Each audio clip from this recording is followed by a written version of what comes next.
Good evening, everyone.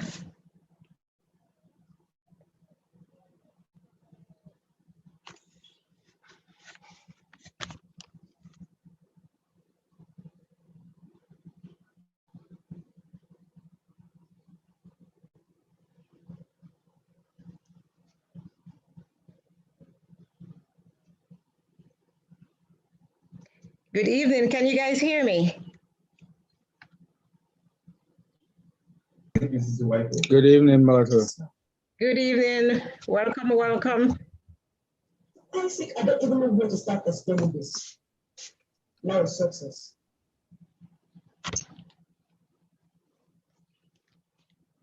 Okay. We have 5 persons in. How is your day today?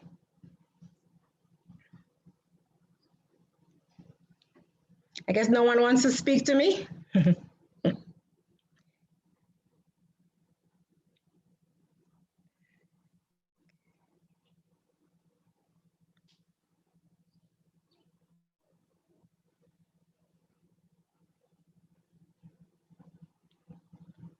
have a few more people coming in.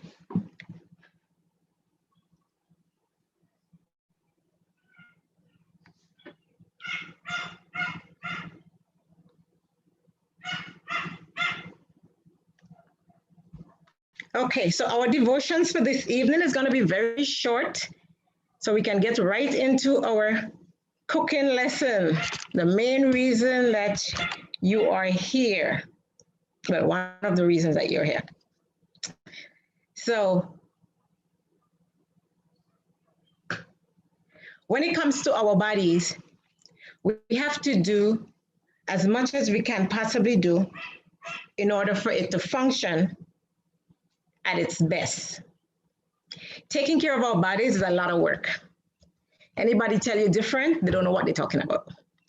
We have a Mercedes, we have a Lexus, we have a Lamborghini, and all those expensive cars, and all the owners of those cars will not throw sugar in the gas tank or in the radiator or in the carburetor or in any of the other oils that's in the car. They're going to do what's right for the car. They're going to take the car for a tune-up. They're going to take the car for to get it aligned, to switch around the tires, to top off the fluids. And so we also need to do all those things for our bodies, because our bodies are better than a Lamborghini and a Lexus and a Mercedes and a BMW. So bow your heads as we pray. Oh, kind of Heavenly Father, we thank you so much for giving us such a wonderful machinery. We know that you know best, and you've given us the plan that we can make it work to your will.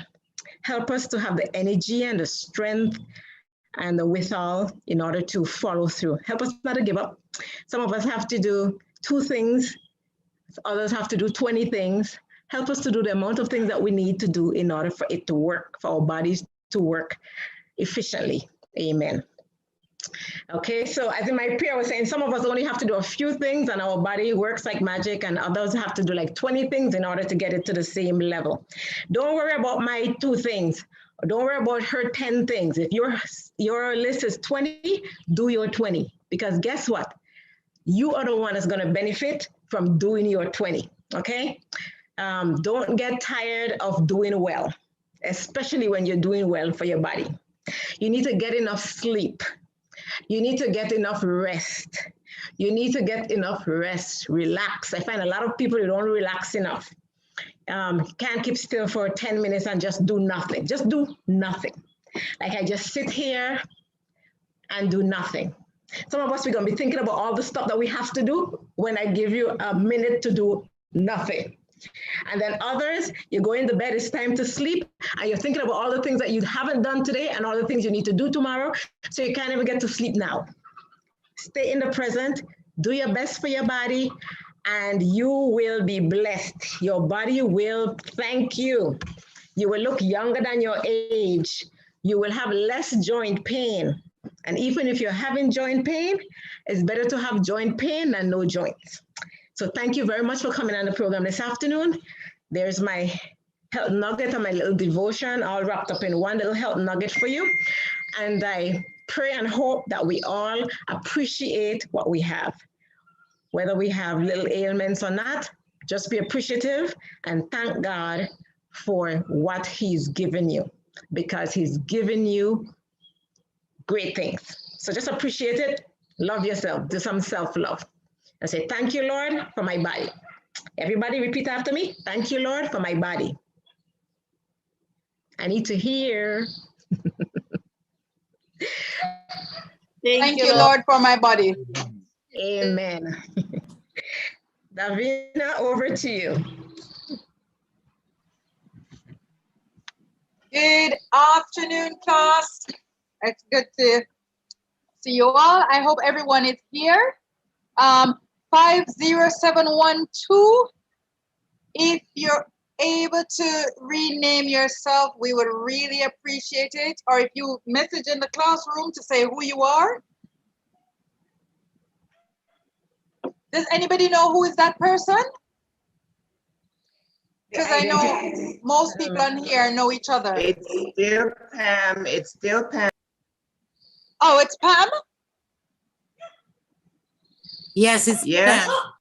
Okay, are you able to rename yourself? Would you like me to rename you to Pam? All right, lovely. You are now Pam. Yep. All right, that's a brilliant start. I just want to double check a few things first. Is everyone on here now in the classroom on WhatsApp? Are you now in the group? Yes, I am. Okay, all right. Oh, the recording is paused. Wow. All right, if there's anyone who is not in the group, you could just raise your hand so we could get you sorted. Or if you know someone who is missing from the group, you could say it and let's get them added to the group, because I know we were having a little bit of some problems earlier today. So was anyone able to do the pita bread? No? Yes? I'm confused. Last night when I asked if we should be doing it, the answer was everything will be taught now. Right. Everything will be taught at another date to do the pita bread, because I know the Jamaicans wouldn't have had the yogurt to make the pita bread. But there's not only Jamaicans on this class, there are others. So it will be taught again, and you will, by then you would have learned how to make your own yogurt from scratch. So you wouldn't have a problem to be able to do it. But there are others in America from this class or the UK. So I'm asking if those who are from outside of Jamaica, were you able, because you could just buy a tub of yogurt at the shop. For you, it's easy. Here, I've never ever seen vegan yogurt since I've come here since last August, and I have searched for it. Anybody here normally get vegan yogurt at the shops to buy? No. We will teach you how to make several different types of yogurts on this class. They're so easy, but it does take time, so you will need about 18 hours for it to set and to be ready to be used. All right, so I have almond yogurt. Huh? I have almond yogurt. Oh, you get that at the shops here? Yes, in New York. In New York. Oh, in New York. Yeah, okay, yeah. In New York, you can get it. In the UK and Canada, you can get it. But here in Jamaica, I don't see the plain yogurt. I don't see any vegan yogurt. All right. Anyway, it's good to be back. Today we are going to be doing soups. However, before we do the soups, we are going to be looking at different cuts of vegetables. And we are doing that because it is important in terms of food presentation to learn how to cut your vegetables properly. And right now, as we speak, I have a plumber working on my kitchen because I've got a leak. So I won't be able to go into my kitchen, but I'll show you a few videos and I'll talk you through, and you will be in your kitchen, and I will need to see your cameras will need to be off so I can see your work surface. I don't need to see you. I just need to see the work counter So I'm gonna start by sharing with you a PowerPoint, and we're gonna start with cutting techniques and cooking methods. And once more, I want to say welcome to another session of the Vegantrition Cooking and Nutrition course. This is class 4, and this is hosted by the Natural Remedies Kitchen. Before I go any further, I will whisper a word of prayer. Lord, I want to give you thanks for this afternoon, and we ask for your blessings upon this course. May we all be enriched from it. In Jesus' name, amen. Amen. All right, let's make my screen.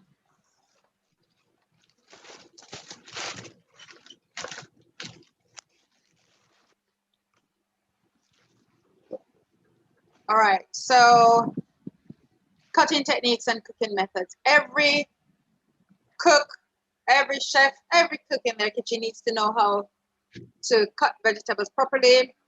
You need to also have a good knife and a good cutting board. These are essential for every cook, right? Now, a knife. Let me just get my knife and show you. Let me that white.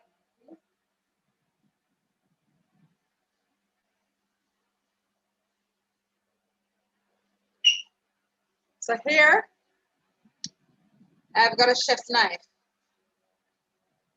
or a cook's knife. This one is pretty big. It's probably about 10 inches. You don't need one this big, but you need a decent knife in your kitchen. You need a knife that is sharp, one with good handle, one with good spine, and one that is made from good material that doesn't break easily. And this, and then you also need to know how to care for your knife. Now, this PowerPoint here that I will be going through today, and I will only be going through a part of this PowerPoint. Ooh. Yeah, hold on 1 second. You need some help? Okay. I will only be going through a part of this PowerPoint, but what I'm going to do after the class is I'm going to go video myself, just going through the rest of the PowerPoint, and then I will post that in the group. And I may not do that directly after the class, but in the early morning when I awake, I will do it, and I'll send that to the group, and then you can always watch the rest of the information in your own time. So there is cooking methods as well on this, and some stuff called Chef's Secret. I will go through that on the video. So today I'm just going to go through the knife, your cutting board, and the different cuts of vegetables, and then we're going to go straight into the kitchen and do the practical aspect of the course. So this section of the knife, the back here, is called the spine. And when you go to purchase a good knife, the thicker the spine, the better the knife. All right, the better, easier to handle, and do a better job. You literally want to hold your knife like this. This is how you want to hold your knife. All right. Let me put away this big thing.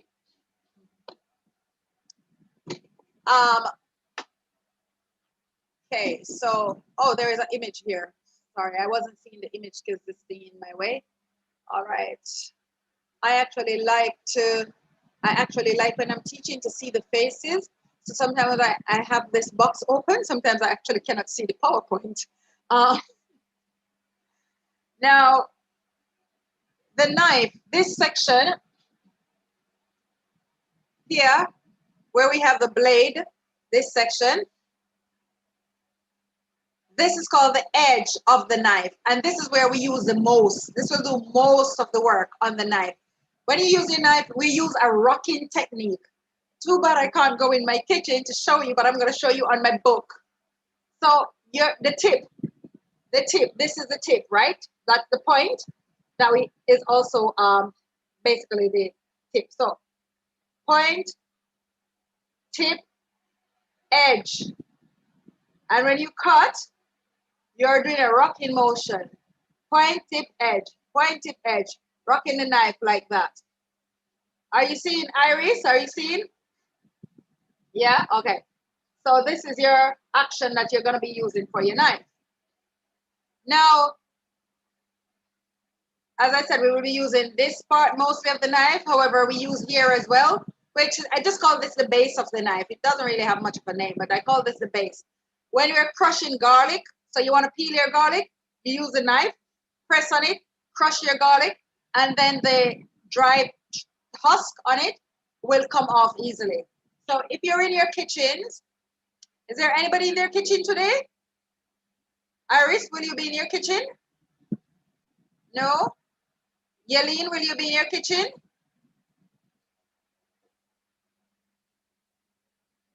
Joy, will you be in your kitchen? We're going in there now. Okay, all right, that sounds good. Princess, will you be in your kitchen? I want to know. I'm in my kitchen. You're in your kitchen. Okay, all right, that sounds good. All right, Samsung Galaxy, lovely to see you. Can I change your name for you? Tell me what's your name, and my colleague Myrtle will change it. Oh, you're on mute. We can't hear you.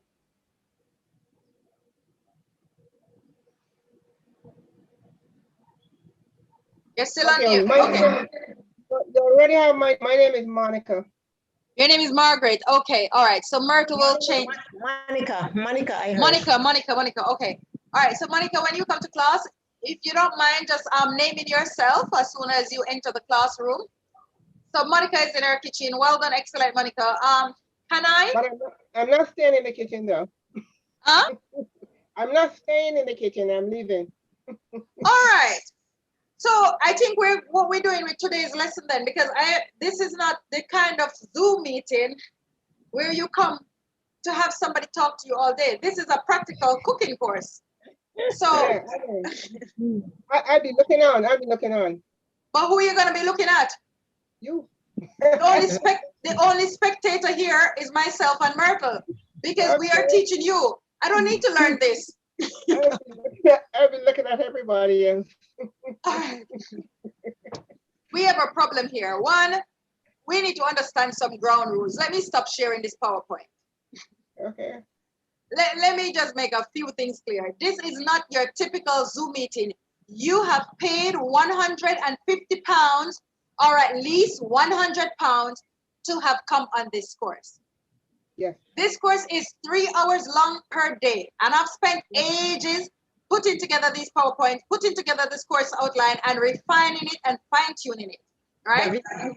Now, if you want a Zoom meeting where somebody just talks and you listen, this is not the meeting. This is the wrong place, all right? So I'm telling you today, this is a practical course.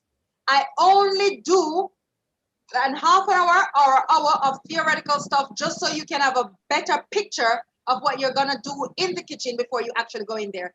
You don't learn cooking by sitting down and listening to someone. No, you don't. You learn cooking by going in your kitchen, doing the stuff. Myself is here, Myrtle is here. We look at what you're doing. We don't need to see your faces. We don't need to see your kitchen. We need to see your cutting board and your work surface. So we need to see what you're doing. Then we're able to say to you, do it this way, do it that way. You're saying to us, okay, my soup is a bit thick. And we'll say to you, okay, add a bit more of the stock to it or add a little water to it. You're tasting, we're telling you what to do. This is a practical course. Consider yourself being in a schoolroom, in a kitchen, and the teacher is walking around. Just that this teacher, you won't be able to hit this teacher. That's all. This is not the talking session where I come to entertain you and you are entertained. No. You're here to learn cooking. You've got to be in your apron. You've got to be in your kitchen. You've got to have your cutting board. You've got to have your knife. This is a practical course. And I like to talk, but when it comes on to practical, I love cooking more than talking. You'd never believe that. I'm here to cook. I'm here to teach you how to cook. And look, I did the class this morning, and here I am having my beetroot and corn soup. And you see all those lovely soups going in the classroom?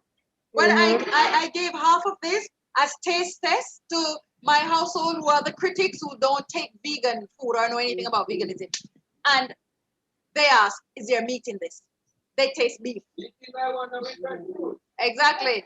Here the person working on kitchen said, exactly. They're not missing the meat, right? You are here to learn. You can't learn from my recipe.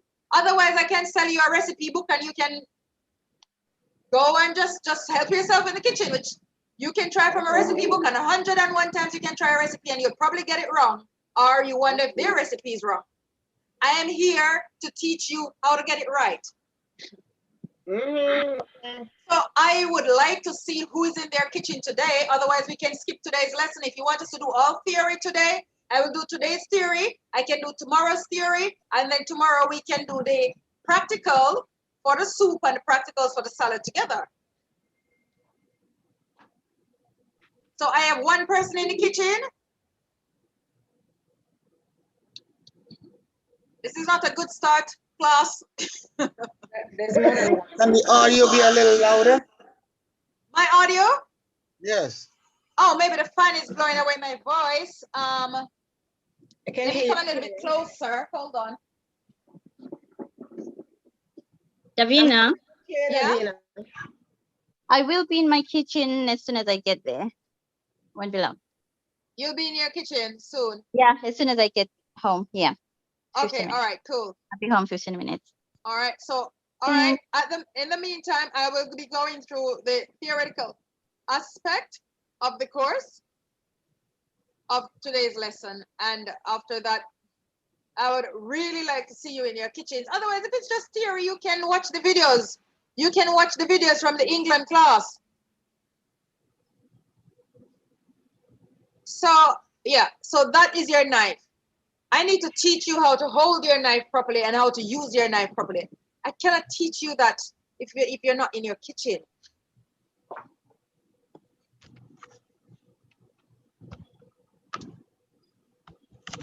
Okay, so how to care for your knife. One, you must, so when you have a good chef knife, so I know in Jamaica we have some little knives that I grew up and see. If that is what you have, consider investing in a good knife. Consider investing in a cutting board. Every good cook needs a good knife. That's where you start. A good knife, right? All right, wash your knife after each use. Dry your knife after each use. Sharpen your knife regularly, right? Don't let your knife get dull and battered and bruised. Don't use your knife to cut things, and don't put your knife in the dishwasher. If you have a dishwasher, don't put your knife in the dishwasher. Always hand wash your knife. Always use a cutting board. Now you need to have, you know, the stones that they use to sharpen the knife on. It's good to have a stone. It's also good to have a steel for your knife. So the stone is what sharpens the knife, and the steel is what keeps your knife nice and smooth, keeps the edges smooth, right? So if there's any jaggedy edge, the steel smooths those over.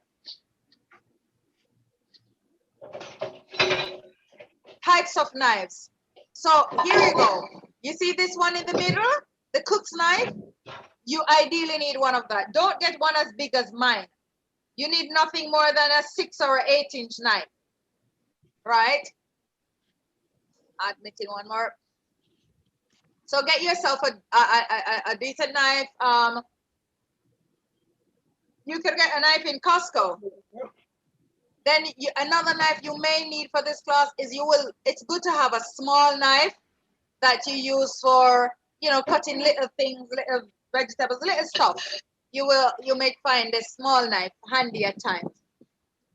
And we have, before I go any further, I did see my colleague Loy, which, by the way, I'll introduce you to Loy, who is our administrator, right? Loy, I don't know if you're able to show your video. Loy's in the UK, so it's way past her bedtime. However, just want to say welcome and just to introduce you to the class, Loy, because I know they will probably never meet you again. Okay, I missed you so much today that I thought I'd pop in to this class and say hello. Ah, great, great, great. But it is our bedtime here, so unfortunately I'll have to leave the face-to-face greeting for another time. That's fine. That's fine. Okay, but nice to meet everyone. All right. So when you send your emails and stuff through, Loy is the person who mainly deals with that aspect of things. If you send an email through, it depends on what it is. I may respond as well, or Myrtle may even respond. But Loy is your main go-to admin person. All right. All right. And let's go to the next slide.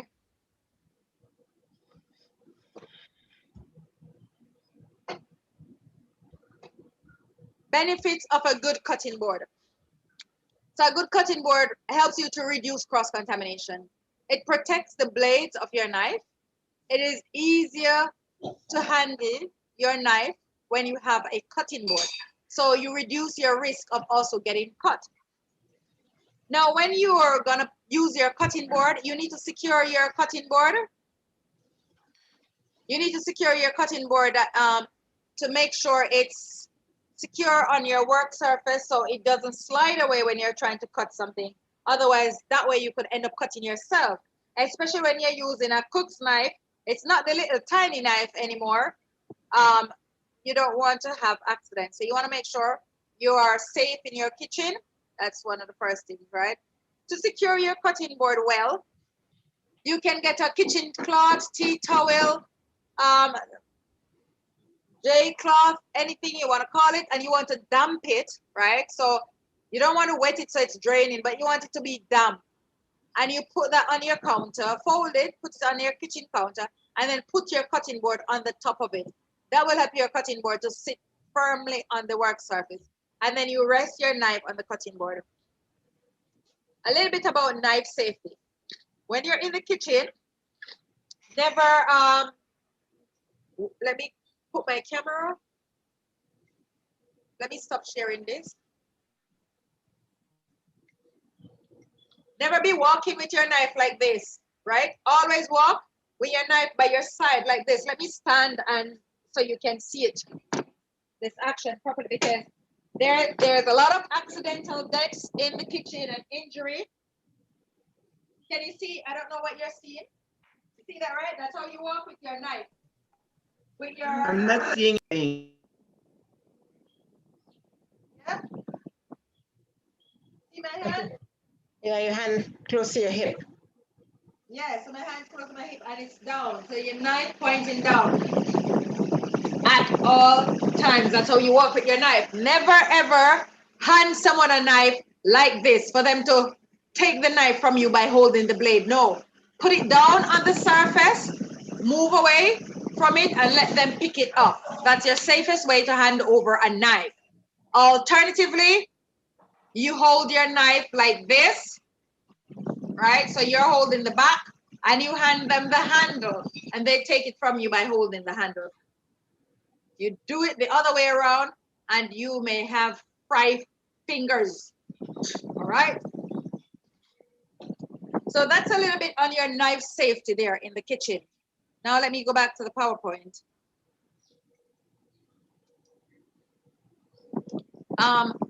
This PowerPoint, as I said, you're gonna get a copy of this PowerPoint. When you get it, I would like you to go on these links here and look at these links and understand how to care for your wooden cutting board.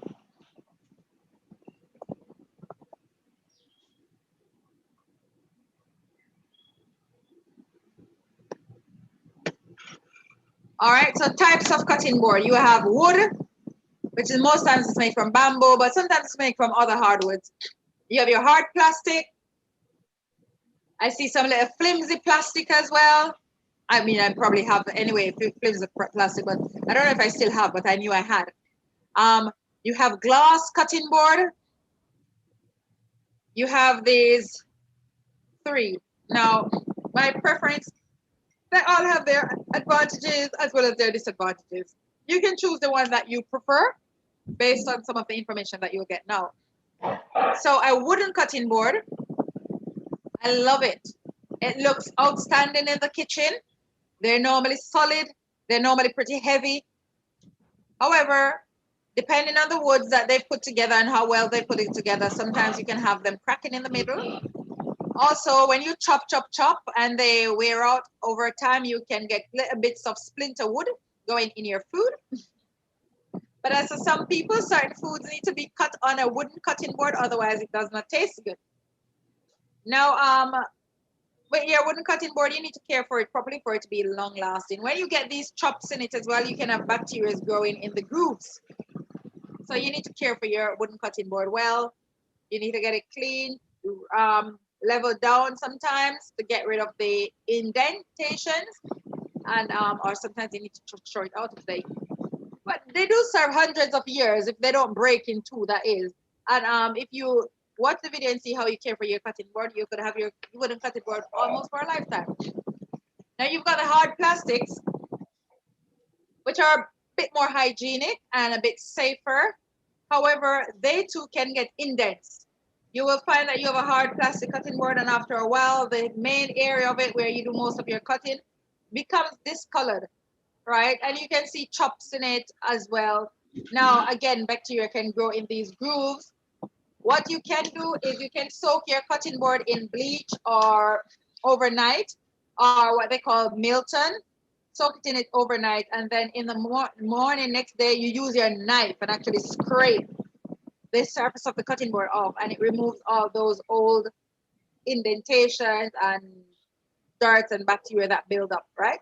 So that's one way to care for your home plastic cutting board. There are also services that offered to like restaurants and food services place that actually care for your your plastic cutting board. So they actually come and collect them and shave them down and bring them back to you looking nice and new. Then you've got the glass cutting board, which obviously in terms of indentation, you don't have that. So it's got that advantage. However, it's not, I can't think that it is good for your knife blades because your knife blade continually bangs on that. And not only that, but if you break that cutting board, if you break glass, glass is not recommended to have anything in glass in your kitchen, because if it drops and breaks, or something drops on it and it breaks, you can have splinter flying everywhere. You probably have your lovely pot of soup on the fire that was open and splinter could fly on it, or the splinter has flown everywhere. You don't know if the splinter has gone into your soup, but as a result, you have to throw it away. So just for safety, because you wouldn't want someone to drink some splinter, especially if you're cooking for clients, right? You don't want that. So for that reason, I personally don't recommend the glass cutting board. I believe you can care for your wooden and you can care for your plastic. Okay, so the following vegetable cutting styles are important for every cook to learn and master. You're not gonna master everything today. You probably won't even learn everything today, but we're gonna do some cutting styles today, and you will have this, and there are videos on it, and you can go and practice. So to become perfect, you have to practice. So today you're gonna start and get a taste or a feel of what it is, and then you can watch this over and you can keep practicing these cuts. So the class today did some lovely cuts. They did a really good job at their cuts today. All right. Why do you need good cuts? Why do you need to spend a class to learn how to cut vegetables? As I said before, it enhances the presentation of your food. And remember, we eat with our eyes, right? Whether we like it yes or no, we do eat with our eyes. So one of the very key important things of this class is food presentation. Food that you place in front of a person must look palatable, it must look attractive. When somebody sees the food, immediately their digestive juices supposed to start going off, right? They're supposed to start salivating over the food by what they see. If that should happen, it means that you're on your way to successful digestion, right? Because right away your body starts producing the enzymes that it needs to break down the food. So it means that as soon as you put the first spoon of food in your mouth, it is already mixing with saliva. It's already mixing with those enzymes, and your brain is awake and it knows, yes, it's food time and this food looks sumptuous and yummy, right? So your brain starts sending that message to produce more and more and more. So your digestion becomes so much easier when the food is attractive. So many of you on here are medical missionaries and you run your own ministries, which means you're probably looking after patients. This is what you want, right? Because a lot of times with patients, they are stressed. Even just over their very own illness, they are stressed. When you're stressed, that affects your digestion. When you present in front of your patient food that they cannot help but to ask your camera to take the picture of the food before they eat it, their bodies are ready to digest this food.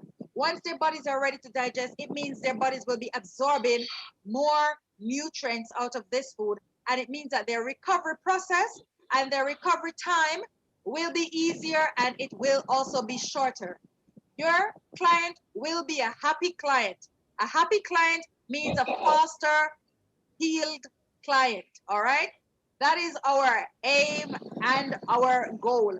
Even for yourself, your family comes in, you can't get them to love vegetarian food because it tastes unpalatable and it looks unpalatable. And when they do eat it, they just eat it out of love for you, out of, out of mercy for you, because they don't want you to cook 2 or 3 pots every day, right? Now, when you present palatable food in front of your family that looks outstanding and smells amazing, listen to me, they are gonna love the food. A lot of times, people, when they go to restaurants, sometimes the food don't taste that good, you know, but because of the presentation, they keep going back because the food looks so outstanding. They actually think it tastes good. Their brain just converts that for them, that it looks good, so it tastes good, right? So you want to make sure you are delivering quality, top quality, restaurant standard food to your family first, your clients second. Oh, by the way, yourself first, your family second, your clients third, all right? And the public fourth. But you want to make sure whenever you come out of your kitchen, whatever you're serving must be of a high standard. You're doing vegan food, the onus is on you, the responsibility is on you to present this to the world in an exceptional way, for them to appreciate it, for them to accept it, for them to want to try it. So this is why you need to learn different cuts, because different cuts enhances your presentation, also enhances the flavor of your food. How does it enhance the flavor of your food?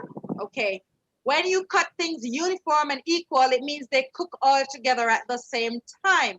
When things are cooked together at the same time, the flavor is better because you don't have overcooked food, right? You don't have dead food that is like everything has been cooked out of it and it has become mush. No, everything is cooked at the same time. It is uniform, equal in shape, equal in size and texture, that sort of thing. So there we go. It makes an amazing presentation otherwise as well. So one of the first cuts that we're going to do now in our kitchen is brunoise. Okay, so this is a lovely French term developed by Chef Escoffier, I believe, right? So he is a Frenchman who basically started these fine dining and fine cuisine sort of things. Now, it's also called a fine dice. And in this class, we will literally just use the word fine dice. But if I do say brunoise to you, I want you to know that I'm talking fine dice. So you will need to go over these. And I want you to start using these terminologies when you are in your kitchen. So if you're going to dice something, say to yourself, I'm going to do fine dice, or I'm going to do medium dice, or I'm going to do large dice, right? Or I'm going to do chiffondale or threading. I want you to start using these words so you become familiar with them, so you can start using some good terminologies. This will make your food, this will make you put more effort into your food, right? This will make you appreciate your food more and take it to a higher standard, all right? So this technique allows you to fine dice vegetables and fruits. Normally the food is cross-cut and then sliced across the sticks in order to create fine cubes. So I will be showing you some videos because I'm not able to go into my kitchen to do this, but I'm going to show you some videos and we're going to pause the videos and you're going to do the action. You're going to do it in the kitchen. I will be able to see you and I'll be able to, correct you if needs be. Now, brunoise is commonly used for things like your onions, your turnip, your carrots, right? These are the things that you normally fine dice. Sometimes you may fine dice things like your parsnip as well, right? But most times you may want to medium dice your parsnip. Your carrots can also be medium diced, right? Julian, so to do any dicing whatsoever, you will need to do a julienne, right? Julienne vegetable is a stick, is a fine stick, and we're gonna get to that soon. So that's gonna be the most popular cut that you will ever do. So as they say right here, a fine dice is about 2 millimeter times 2 millimeter thick, which is really fine. And I don't want you to stress about the millimeters and stuff like that. I just want you to cut the thing fine. All right, so Chippendale or threading, what this is. So something like your mint leaves. So for those in Jamaica, you may use mint leaf. Your callaloo as well. Your basil leaf. You want to put about 5-8 leaves together, and you want to roll it tightly like a cigar. So you can see the steps on the picture here. Step 1, you're putting 5 or so leaves together. Step 2, you're trying to roll them tightly like a cigar. See step 3, they're nicely tight, nice and tight. And then step 4, you're gonna give it some fine slices, horizontal slices across, and you get this nice threading. So you can see the bottom picture there is like your spring greens. That's in the bottom picture there. For those in America, I believe you call that collard greens. For Jamaican, we can just use some callaloo or some pop chow to do this, right? So you want to just put some leaves together, roll them tightly, and make those nice fine thread, and you get what they call Chippendale or threading. This you will use a lot into garnishing. You will use this as well for your soup. So if anybody's going to use soup today where they're going to use basil or they're going to use mint in their soup, you're going to want to do it like this, okay? So as I said, okay, here we go. Spinach, lettuce, basil, herbs, cabbage, spring greens, mint leaves. Yeah. So that just telling you what you need to do. All right. What does this say up the top? Let me move this so I can see. Okay, your julienne. Your julienne is also called your matchstick cut. Julienne. See the pronunciation? Julienne. All right. French terminologies. So this technique allows you to cut food into long, thin matchstick-like strips. Now, you can go up from the matchstick-like strips. You don't have to make them so thin. You can make some that thin and you can make some thicker. But this sort of technique, you're going to be using the most of, as I have said. Let's see if, okay, so what do you use this for? This style is normally used for things like courgette. So like your courgette, your cucumber, your carrots, your celery, your peppers. As you can see them here, even your cabbage, you can see the red cabbage at the far end in the picture, right? Your peppers, celery, that's when you're making like celery sticks, right? Not celery slices, because most of the time we slice celery. But when you're making like celery sticks, you use this kind of cut as well. Now, let's see. You often find this in, so when you're gonna do like, I believe when we do the Greek there, we may do some stir fry. We may do some stir fry as well. This is the time when you will be pulling out your julienne strips, right? When we're doing stir fries, because it's used a lot in that.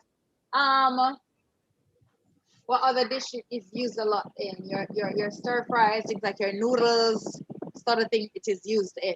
When you're doing your raw platters as well, your raw food platters, you use this technique. Not so much julienne because it's a little bit too fine for the raw food platter, but we do one called batonette, which is a very same technique, but it's just thicker. It's like an inch kind of cut, and we'll get to that soon.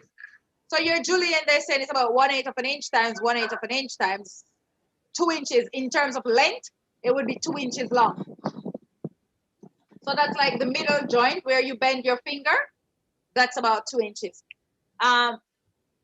So I'm gonna, let's see this video. Let's see this video. By the way, I'm gonna come back to that. I'm gonna come back to the videos and show all the videos in one go. So Macedon or large dice. This is a cut that you would want to use for your roasted vegetables. Also for your soups. This is the kind of cut that you want to use for your soups. So today, most of your stuff that you're gonna cut will be very much like this. Also, when you're making something like a fruit salad, this is the kind of cut that you want. If you're gonna make something like a vegetable kebab, you want to make some cubes like this as well, right? So this writing is saying is ideal for preparing vegetables that will be used in soups and for roasting. Example, carrots, your butternut squash, or your pumpkin, things like your sweet potato, your edo, your swede or turnip, I think we call it out here, as well as peppers. So your peppers are good at large dice as well. So when you're gonna use your peppers in, like, let's say let's say you're doing something like a pasta dish and you want to put some vegetables in it. So you want to have some broccoli, some cauliflower, and you want to put some peppers, red pepper, yellow pepper, green pepper. You want to cut the peppers in a large dice, right? So to match up, sort of be like equivalent with the broccoli and the cauliflower, because you know those are a little bit big, and no matter how hard you try, it's sort of hard to get them to cut small. It's important when you're going to do this that you have a flat surface to cut this, and we're going to teach you how to get the flat surface. Then you've got slicing. So this one is easy. Everybody does this. Your celery, your carrots, most vegetables you will slice. Then you have your mincing. So this is where you now use the side of the knife. I don't know if you can still see me, but you use the side of your knife here now for the mincing. You crush it, the garlic, take the shell off. So once you've crushed it, it makes the shell comes off really easily. And then you rock. So you keep your hand on. I don't know if you're seeing me because I can't see myself. Let me stop. Yes, yes, yes. Okay, right. So you have your hand on it for the mincing. Where's myself? Yeah, you have your hand on it. And you're doing the rocking motion with the other hand, and this keeps it down, right, for your mincing. Put that back. Let's get back to sharing. Okay. All right, so this is, most of the times, this is how you're gonna do your mince for your soups and most of the times when you're gonna use garlic, you're gonna mince it up. This is how you will do garlic whenever you wanna cut. You'll probably be mincing your garlic, right?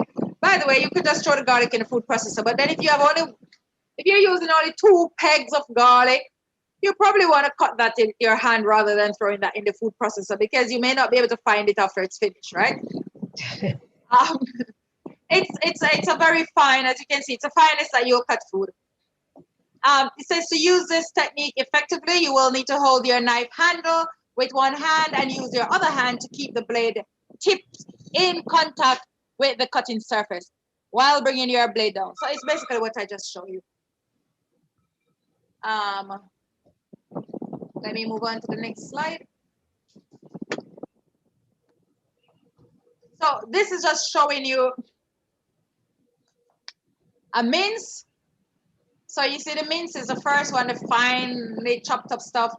Then you've got a dice, which is about a small dice there. And then you've got a chop.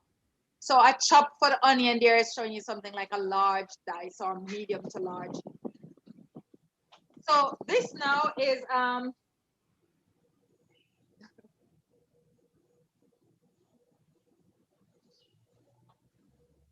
okay, this now, sorry, the phone never stops going. This here now is roll cutting. So this is a little bit more of an advanced technique, but a beautiful one that I'd love for you to learn. And this is the first cut that we're gonna start with. So let me just finish going through this, and then we're gonna come back to these videos, and then you're gonna head to the kitchen when I'm doing the videos, because you've got to try. So even those who did not plan on cooking the soup tonight, I need you to try the cutting, because you can put your trimmings up for tomorrow. And anything you can find in your kitchen to cut, you're gonna cut. So if it is 1 potato, we gotta cut it. If it is 1 carrot, we're gonna cut it. If it's a piece of yam, we're gonna cut it. We just need 1 or 2 pieces of item to practice the cuts on. I need you to have a feel of it for at this class, all right? So I'm able to look at it and say to you, okay, you're doing it right, or you're doing it wrong, or well done, you know, or try it this way or so. Batonette. So this is your batonette, right? And your French fries, this is what you basically would use for your French fries, right? So your carrot, your cucumber, your potato, or your yam. Select hard, firm vegetables, cut into 2 inches long portions. Sorry, bear with me one moment. I'm just gonna show a video in the meantime. Let me someone just turned up. Let me just share this video with you.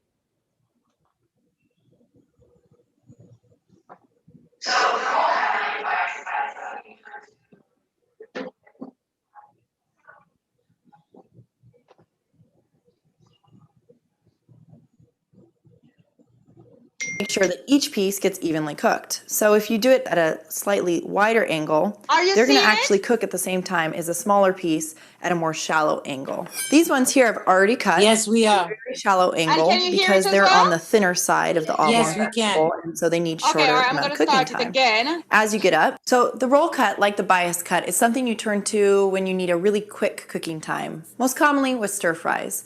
And you use it because when you have an oblong shaped vegetable, like a carrot here, you want to make sure that each piece gets evenly cooked. So if you do it at a slightly wider angle, they're going to actually cook at the same time as a smaller piece at a more shallow angle. These ones here I've already cut at a very shallow angle because they're on the thinner side of the oblong vegetable, and so they need shorter amount of cooking time.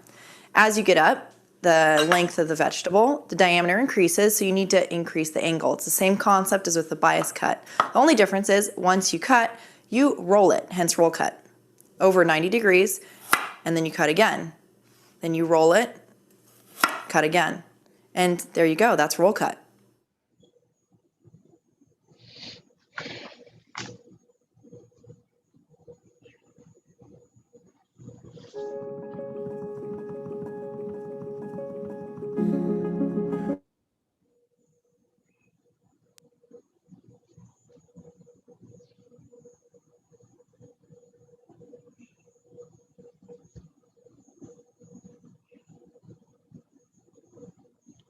I don't know if you're speaking to us, Davina. We could see your lips moving.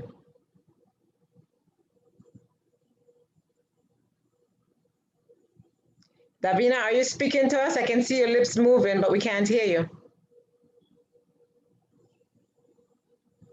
No audio, no audio. Sorry. She's All right, muted. just bear with me. I'm trying to find the other video to play for you. I was just trying to stop that one in the background so you could see the other cuts of vegetables. Let's.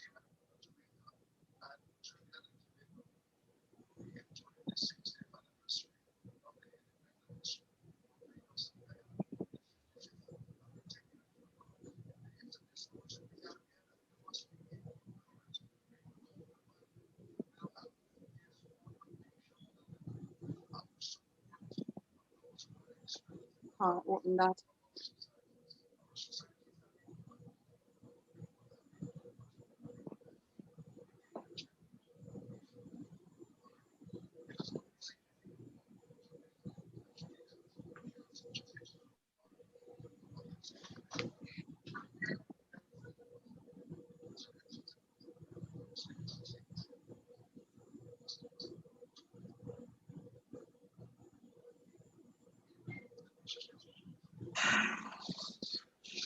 All right, I'm gonna share. From these slices, you can make easy bâtonnets. This is my French friend. Hi there, I am Bruno Albouze. In the culinary world, Are you hearing it or it's too low? We can hear. You can hear. All right, hold on. I'm gonna slow the video down It's a very bit. low for me. Beg your pardon? It's kind of low for me. Kind of low for you. All right. Is it? Maybe I need to find a different video then. All right, just hold on. Let me just change the playback speed.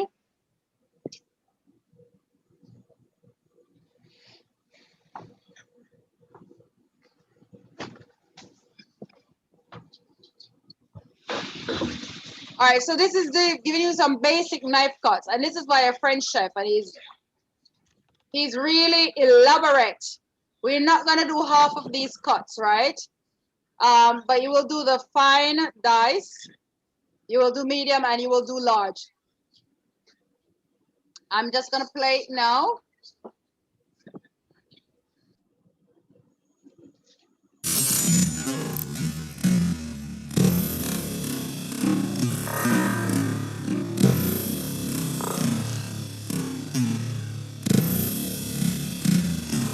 Hi there, I am Bruno Albouze. The speed is too low, too slow. In the Davina, the speed is too slow. world, there are many Davina, the speed is too slow. The speed is too slow. Too slow. Sounds like a robot. All right, let me increase it. I am going to show you some basic knife cuts. Fair enough, these techniques are most often used when uniformity of size and that a bit shape better now? is essential. Yes, it's better. Let's begin by the most challenging one then, cutting a vegetable into fine brunoise or very fine dice, 1.5 millimeter cuts. So great for garnishing and stuffing. The first step here is to square off the item, then slice that rectangle lengthwise at a thickness of 1/16 inch, 1.2 millimeter, leaving you with rectangular cuts. Then overlap or superimpose the thin slices and apply the same technique. You will end up with fine julienne. Then cut these julienne into equally shaped dice. Next, brunoise. A twice bigger cut than the fine brunoise, sides measuring approximately 1/8 inch, 3 millimeter. Julienne or allumette or matchsticks are so good for many dishes such as spring and summer rolls, or diced for stunning salads, stuffing, and this superb tamagoyaki, a Japanese style rolled omelette. Look at that. Next and third cut, twice bigger in size than the brunoise, 1/4 inch, 6 millimeter slices cut into bâtonnets produce small dice or macédoine. For the fourth cut, twice bigger in size than the macédoine, called medium dice or parmentier. Same principle. Trim and cut carrots into 2 inch, 5 centimeter portions. Square off the sides to form a rectangle. Just like we did before, slice rectangle lengthwise at a thickness of 1/2 inch, 1.2 centimeter, and cut slabs into 1/2 inch bâtonnets and dice out. And take a look at what you can do with these little cubes. Braised artichokes à la parigoule. So delicious. Next, paysan cuts. These can be flat, round, or triangle. Let's be fancy for that one, and I'm gonna use a lemon zester grater. And then I'm going to build my own old clock. Watch. So awesome. Next, another fancy cut called a roll cut or oblique. A 2-angle cut sides. Hold your knife at 45-degree angle. Make the first cut. Roll the item a half turn, keeping the knife at the same angle, and make another cut and continue until the end. The next cut, certainly the easiest one, diagonals. Just hold your knife at a 45-degree angle and slice it evenly. And from these slices, you can make easy bâtonnets. Now the last one, pretty challenging indeed, the tourné technique. holding the item between the thumb and forefinger. Use a paring knife to cut 7 curved sides, creating a flat-ended football-shaped product. Sure, I'm ready for the Super Bowl. Not to mention that in order to achieve such cuts, you would need excellent knives, at least 2, a chef's knife and paring knife. And by the way, I use all of my carrot scraps in this healthy carrot ginger puree, or whatever you want to do. I guess your rabbits in your backyard will certainly enjoy it. I hope you had a great time. Please subscribe, like me on Facebook, and follow me on Twitter, Instagram and Pinterest. À la prochaine fois.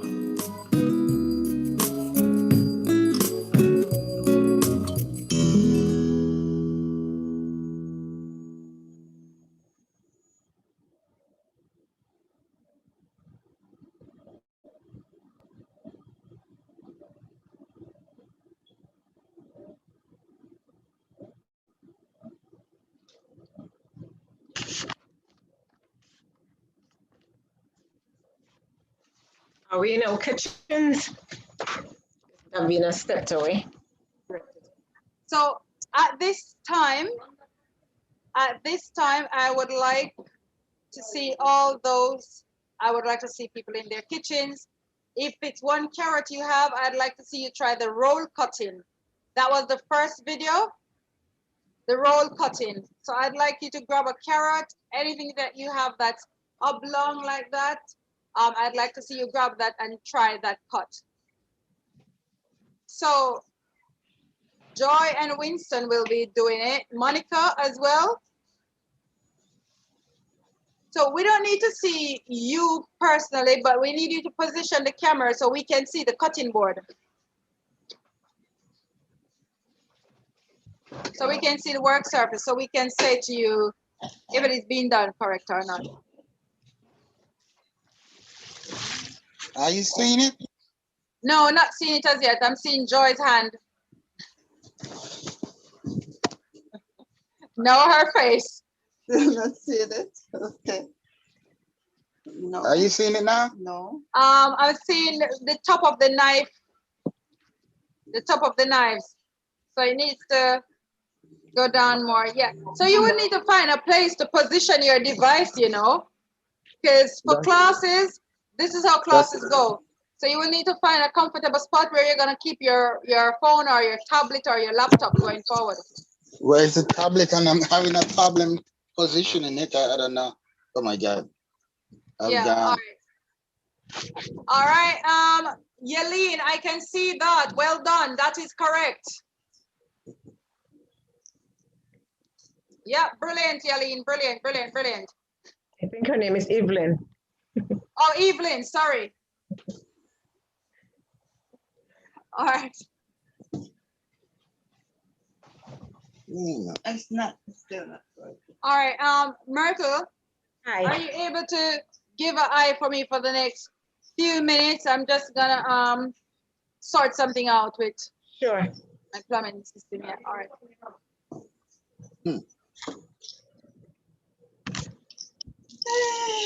Hey, Myrtle, please tell us.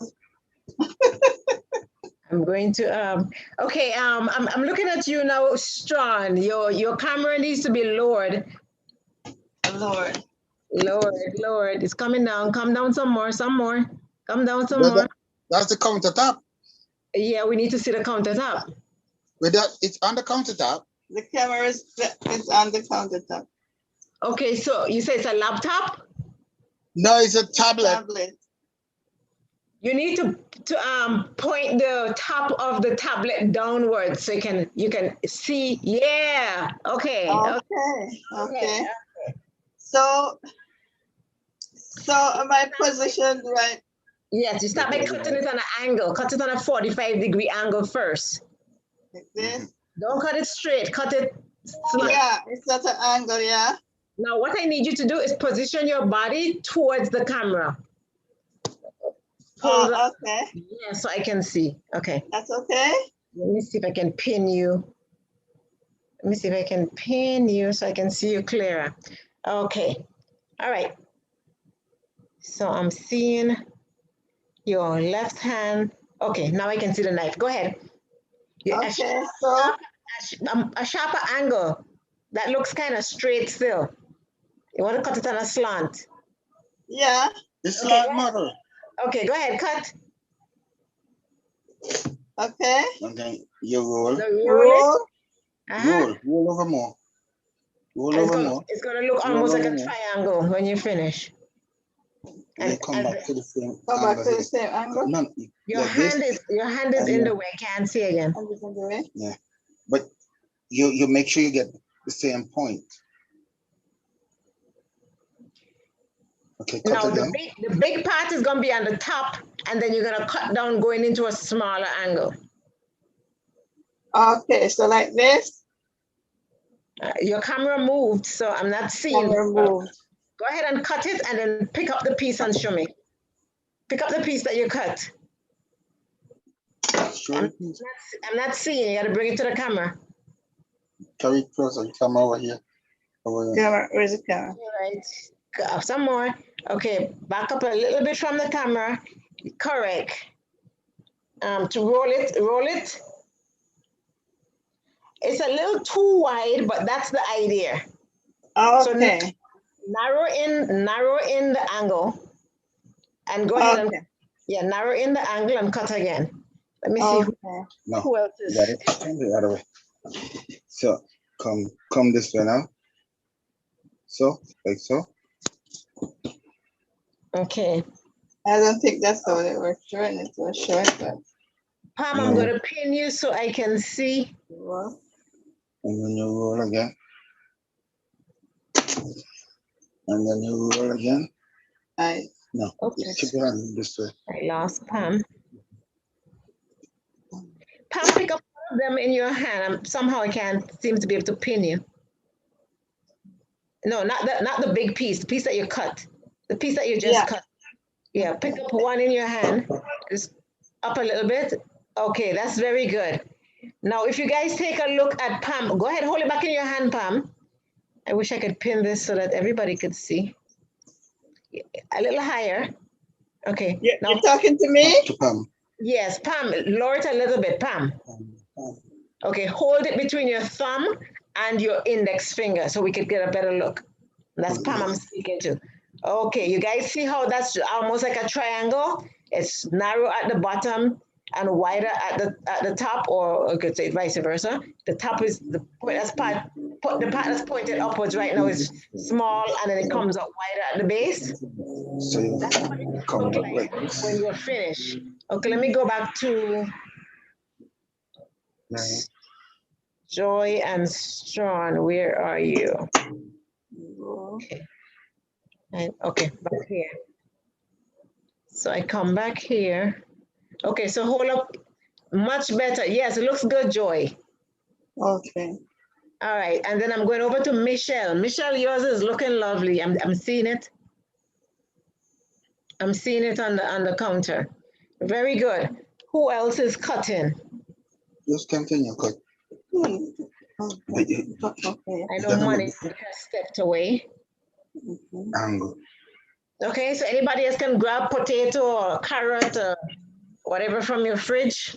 Come again. Then you always make sure that you have the angle. Okay. Okay, what are we? Which cut are we doing now? We're doing a roll. The roll cut. Roll cut. I was just speaking to Monica, right? Make sure you turn it right down. And keep your knife straight. Did you see the demonstration? Turn again. Did you see the demonstration, Monica? Yes, I did, but okay. I'm not seeing you. The camera is off, so I can't see what you're doing. You roll too much. When you roll, roll it. That's how you turn it. Okay. And then you do a complete roll. So I don't know why my camera is off. I'm trying to get it on. Yeah. Okay. You all over there. Yeah. Okay, so for those of you who are finished with the roll, I want you to try the julienne. Remember, the julienne is the one with the strips that are about 2 inches long, and I think it's about 1/8 of an inch in width. Okay, so you're gonna make some long strips of the carrot, the same carrot. Cut some pieces. Another carrot. Okay. Another carrot. Or another vegetable. If you have another vegetable, you can use that, but it needs to be at least 2 inches long. Whatever you're going to cut up needs to be about 2 inches long so we can practice the julienne. Now, remember, all of this is going to be used for the stock, so don't worry about thinking that you're cutting up your vegetables. We're going to throw all of this in a pot to make the stock or the soup. So it will be fine. Just make sure you wash your items before you begin so that, you know, it's good to go when you're done. Miss Monica, did you find the camera? No. No? Right Okay. here. Let me see what the camera looks like. What type of phone do you have? I think it was a S9 or something. Galaxy S3.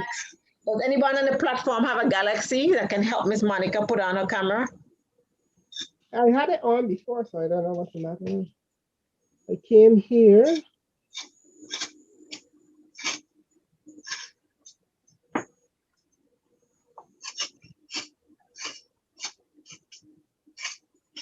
Okay, Kahan. No, I want to make sure I pronounce your name. Kahani, right? I'm going to unmute you. Okay, I just came on. Kani, yes. Kani, is that correct? Yeah. Okay, I strive to practice the pronunciation correctly. Kani. Thank Okay. you.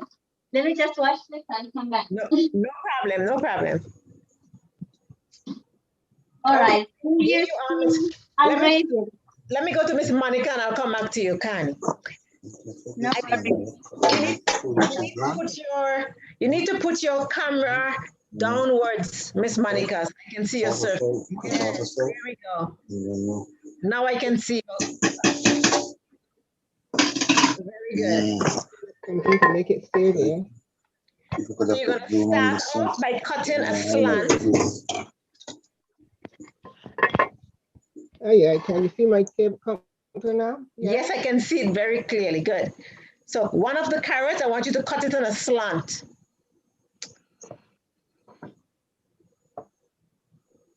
No, that's, you're just cutting off the edge. Yeah, the slant, you need to slant it more than that.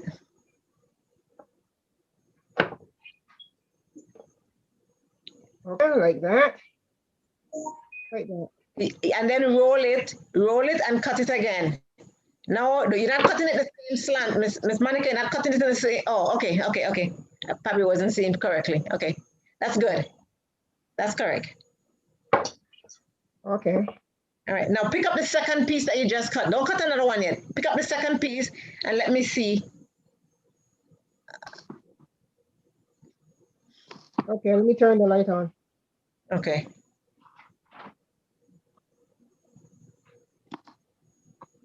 Very good, that's much better. Okay, there we are. Okay, pull it back towards you. Now roll it in your fingers. Hold it at a different angle for me. Okay, so that one, it looks like it needs to be wider at the base. Try that again. Try rolling it again. It's going to look almost like a triangle when you finish cutting it. You don't want it straight. You want it like a triangle. Let me see that other one. Okay, you're not getting it yet. You need to roll it away from you. After you cut it the first, okay, you're going to cut it. So you're going to look like a triangle. It's going to be smaller on one end and larger on the next. Once you roll it,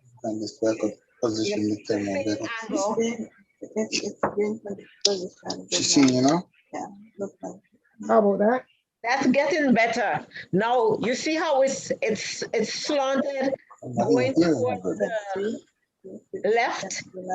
Just roll it away from you now and cut on the same angle you were cutting before. Yes. And there. You're cutting the same. No, you cannot cut the same direction. Am I seeing?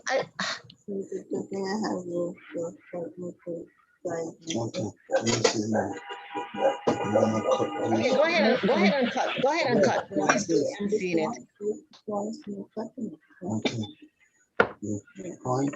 No. Okay, so let me go back to someone who did theirs before. Take a look at the screen, Miss Monica. Take a look at the screen. Admit this person here. And we have Joy. Could you put your item, one of your items that I told you was good, up on the screen so Miss Monica can see, please? Which one? Which one is Anyone? Put one of that. One of the cuts. I want you to put it. Let me go back to the. Let's see if I can find you guys. I need to see everybody.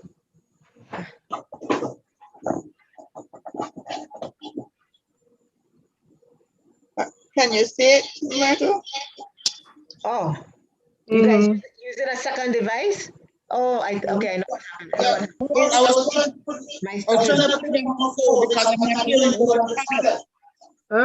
All right. Turn it so I can see the smaller angle up and the wider at the base. Rotate it around. I want I want to be able to see how the shape is. Okay. That angle. Now.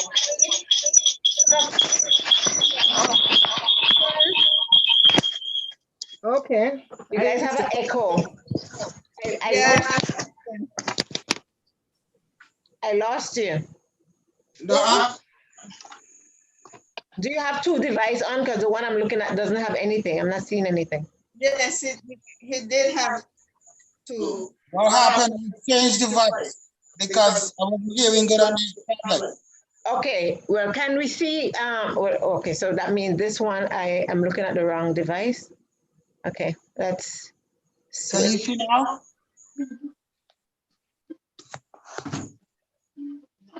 No, the device I'm looking at is still blank.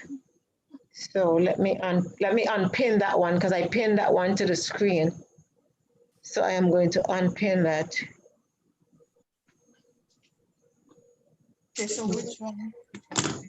Show this one. Show which one? Show the smaller one. Smaller piece. Okay. And this is good.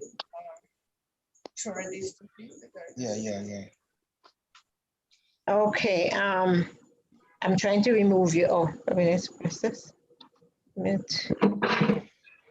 I'm fighting with the pin here. And rename or remove pin. Okay, so I just took you back off, Strawn. Okay. Technology, huh? I'm learning as we go. Okay. So can you see that? Hold one between your fingers. Yes. And let me see if I can pin you to the screen so I can see it up close. Add pin. Yeah. Okay, so Miss Monica, take a look at Kahani. You see how her her roll looks? Roll it around in your hand so she can see different angles. See how it's narrow at one angle and wide at the other base? That's what you're looking for. Who am I seeing? Kahani, wave your hand so she can see who it is. Can you see her? No. Yeah. Can see? She's saying no. No. No, I'm not seeing. Okay, it's lost in my hand. Yes. Yeah, I can see you now. Okay. I guess on her. I can see you now. You can see her now? Okay. Do you see how the carrots have like a triangular shape? Yes. So when you when you roll it away from you, you're gonna cut it. One end is gonna come out Thicker white. than the other. Thicker than the other. Yes, I see. Yes, correct. So try that again with the remainder of the carrots. Thank you. Thank you. You're welcome. All right, go back to gallery view. Here I am now. Okay, so those who finished, okay, I see some julienne strips. Michelle, very good. Hold up one of your strips. Let me see. And we are going to pin you to the screen. Okay, guys, take a look at Michelle's julienne strips. Now, there's two strips. One is fatter than the other. One is gonna look like the size of a French fry. The julienne should be smaller than the French fry. Oh, you have two pieces together. Okay, so it's gonna be about 1/8 of an inch. And that looks longer than 2 inches.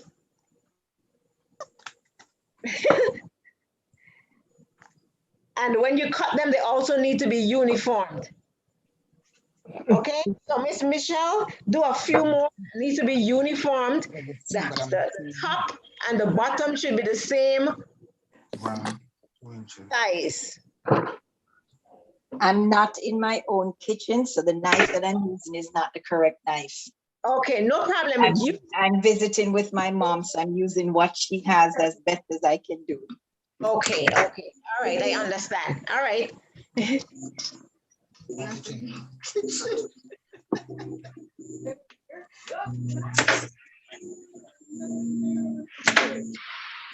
Wait, Leah, wait. Okay. Is that okay? I'm putting up the screen so I can see everyone again. Gallery view. Okay, who was just speaking to me? Miss Pam? That's Evelyn. That looks good. Lift up one in your hand for me. I'm going to pin you to the screen. Okay, you guys take a look at Miss Pam's board. Look at Pam's board. You see how the juliennes are very thin? Not seeing Pam's board. I cannot see it. You need to move your camera. It's pinned. You're not seeing her? Okay, let me remove Michelle. All right, Leah, come on. Remove pin. And remove pin. Brenda. Thank you. Take that outside. Can you see her board now? No. Just a blank screen. Okay, so is this something with your device? No, I'm just seeing you now. Just me? You need to click on the little on the right hand corner of your device. It has view. You can do speaker view, you can do gallery view. So click and change from speaker view to gallery view. But look, it says on the right hand side. What is it? You're trying to share something? No, they're only seeing me, so I'm telling them they probably need to take off speaker view and put on gallery view because we're trying to be able to see the rest of students. Yeah. So right now, we're trying to look at Pam's board. I have Pam pinned, but they're not seeing her. So I'm thinking it's something how the device is set up. Okay. All right. Got it. Thanks. Got it? Okay, good. So you seen Pam's board? Yeah. Okay. Yeah. All right, brilliant. All right, carry on, Davina. All right, fantastic. Tell me where you are now. We're at what cut are we doing now? I can see on Pam's board, I can see Julian and I can see some planks. And on chat, Canny? Say it again, Kenny? All right. All right, my apologies. That's so right. Oh boy, you're gonna. I'm gonna get it right, and then it escapes you again. Yeah. We're gonna keep trying. Okay. So I can see your Julian strips there, looking good, looking good. I can see your planks over to the right, looking good. Joy and Winston. Yeah, that was a good view. Now, bring it back towards the wall. Yeah. A little more. If you can shift it even a bit more, that would be good. Yeah, we're seeing more of the cutting board. Yeah. One more time, but it's bouncing back. Something Yes, is stopping. bouncing back. Yeah. So that's good. That's good. Yes. Okay. So let's see the roll cut, because that looks like nice. Well done. Brilliant. Monica, well done. I see your roll cut. Looks good. Looks good. Michelle. Michelle, I can see your julienne strips. Those look good. She did the roll cut as well. She should have been. Excellent. Well done. Yaleen? Evelyn? Yeah, looks good. Well done. Excellent. I think I'm just a little bit of a stem. I'm not 2 inches. I'm 10.5. Oh, Joy and Winston, you have 2 devices? No, one. The other one is still on strong. No, I can't. Okay, I'm removing it then. Yeah, yes. Okay, I just removed it, so it's gone now. She's removing it. Okay, I just removed the other unit, so you only have one up now. Okay. So now the plumber and everyone is gone, but my kitchen looks like a water bomb exploded in it. Wow. You're gonna have to do a lot of cleaning now. Yes. Oh boy. Do you want them to do some of the dice with the julienne now, Davina? Yes, yes. So you're gonna try dicing the julienne. So turn it crossways. You could just do some. Don't do all. I was just gonna say, don't do all. Do some so you can take pictures of your handiwork. Oh, fantastic. Yes, the earlier group didn't take any pictures of their dicing, and this is really neat. I'm looking at yours, Pam, and it's really neat. Well done, guys. It looks lovely. Yeah. Model, can you see mine? Yes, we can see yours. Okay, now you need, I can see your board. Let me pin it and see what we're seeing on the board. Add pin. Oh, okay. Very good. Lift up one of the julienne strips. Let me see how big it is. Julienne. I don't know which is the Julienne. Julienne. The julienne is the long strips. The long strips, the small. The one on the left hand side of. No, that's your right. The left hand. The left hand. The left hand over there, sir. Can you see? Closest to the rolls, not those that you I can see it. I can see Joy and Winston, and that is perfect. Okay. Yeah, looks good. Now you want to take some pictures of your strips, and then you want to dice some. Yes. Yeah, line them up together and then take some pictures. Yeah. No, wait. Okay. You can use my phone. Don't cut all of your julienne strips. Take out about half of what you've got there to dice. Yeah, take half and dice and the others. And keep some straightways, so you can take picture. No, you're not putting it away. You're gonna dice them, and you want to keep everything on the board, and then take a nice picture of it. Okay. I have some julienne, and I have some dice, and I have. Is that like $190? Was nothing. You have 3 types now: the julienne, the roll, and the dice. $170. Okay, By the way, the remains, those trimmings from your vegetables, so you're scraping your carrots, the peelings and all of that, I want you to be throwing them in a big pot of cold water, or you could put them up for your stock tomorrow for those who are not gonna cook, but I want you to throw them in a pot of water for your stock. Okay, can you see my 3 different ones here? Take a picture and send it in the group. Okay. The problem I have is that my phone is what has. Is what takes the picture. Yeah. My wife does not have, she's not on the chat. Oh, I can put her, I can add her. So she can take the picture and then send it to you and then you forward it to the chat. Right. But I can't do the chat while I'm using the camera here on the Zoom. Oh no, I tell you what. Let me add your wife to the chat. 340. All right, that would be 876? No, 340. Oh, 1340. Yes, no, that's WhatsApp. That's not the WhatsApp. That's not the WhatsApp. Number. We call out the WhatsApp number then.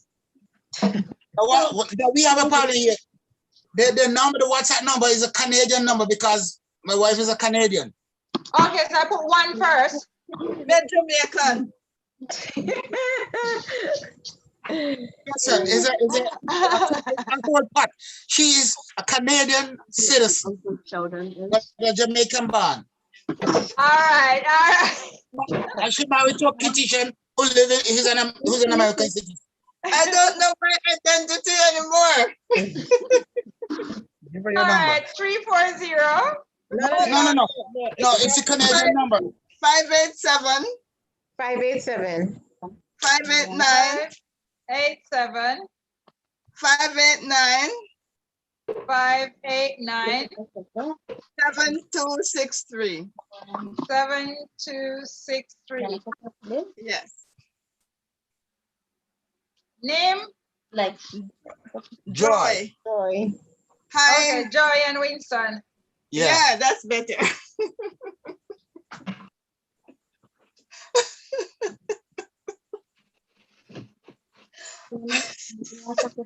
I said Heinz. It was going to be Heinz Strong, okay? Heinz was good. Strong.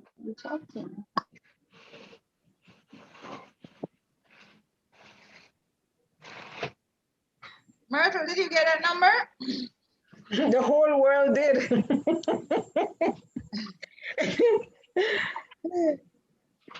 Did you get to add it? I'm trying.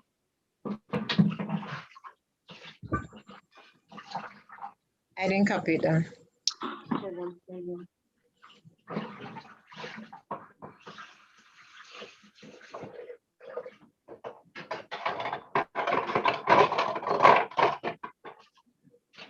Strawn, do me a favor. Text it to me. Yeah, I'm gonna send it to you and you can add her to the group. Yep, please, Myrtle. Okay.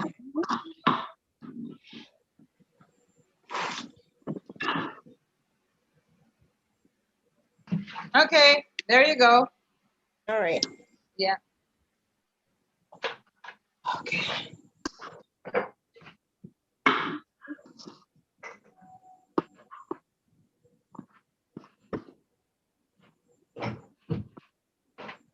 Oh my days.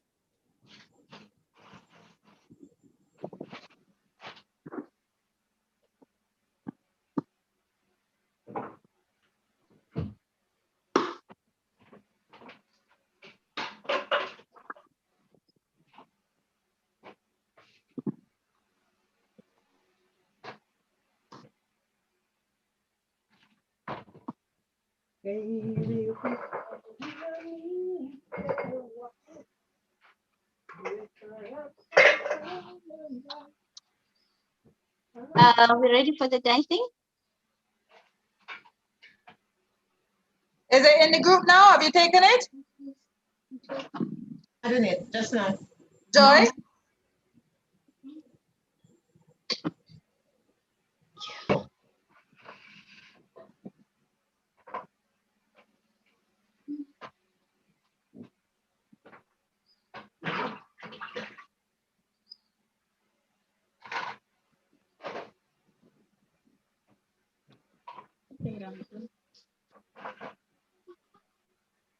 Okay, she should be in there now.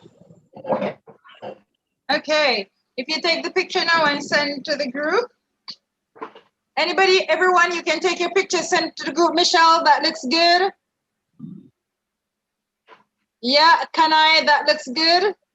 Honey. Lord of mercy. Yes. Honey. I'll put you to class. You get it right. Kenny, it looks good.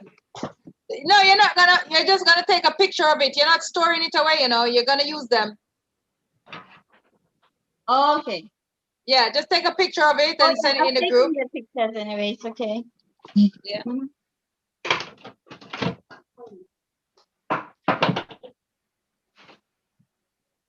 Did you get any of the coconut water, Jake? Joy and Strawn, you guys need to retake that first picture. You missed the whole board. Let's do this. The video. So I can take another photo. Oh, okay, that's not true. That was me. I didn't click on it. Sorry. The only thing, there's a shadow. Watch. Be careful with the shadow. I had a Larry Bonnet coconut water in the fridge.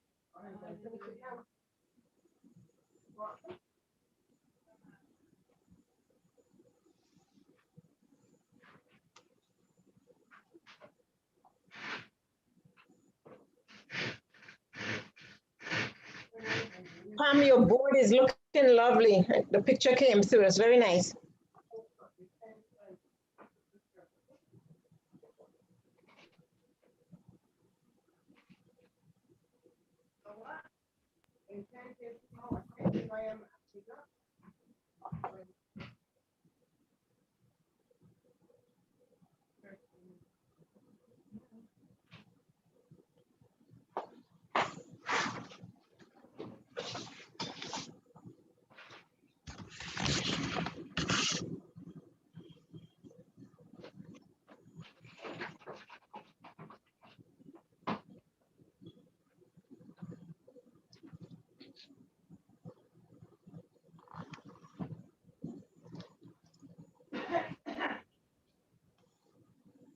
You're ready for the phone. You go the picture.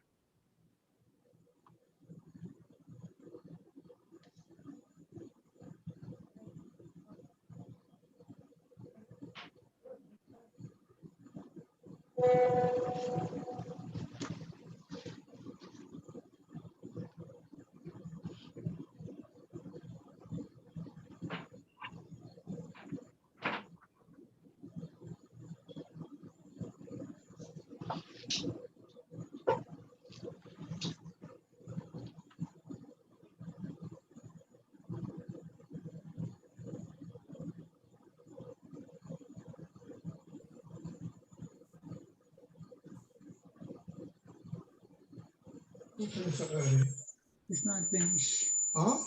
It's not finished.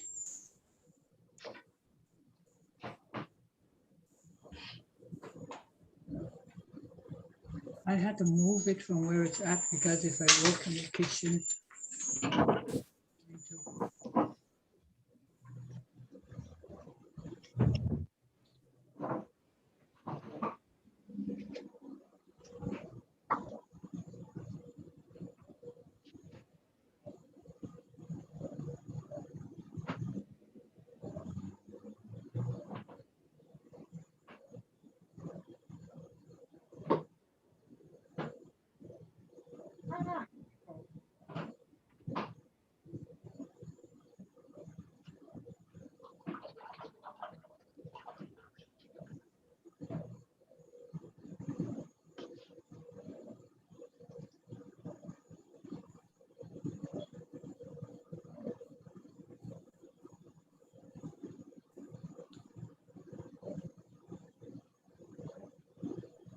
Oh, I'm here talking away. I know, I was on mute. Okay, I don't know what you didn't hear. So I was looking at the pictures. I was saying this looks good. I was saying do your this number, whoever 7302. Take some of these julienne strips and do some fine dice with them. Yeah, take some of the julienne strips and do some fine dice. Are you hearing me now? Yes. Okay, all right. Yeah, this looks good. I see your fine dice, your julienne and your roll cut.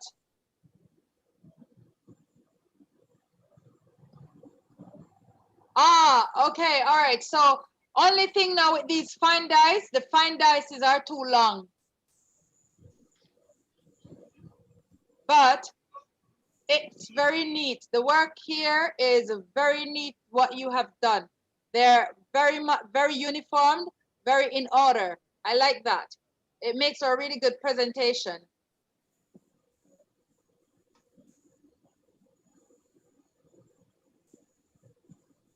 Nice, Connie, your roll cuts. Nice. Ah, I like what you're doing, Connie. I like what you're doing.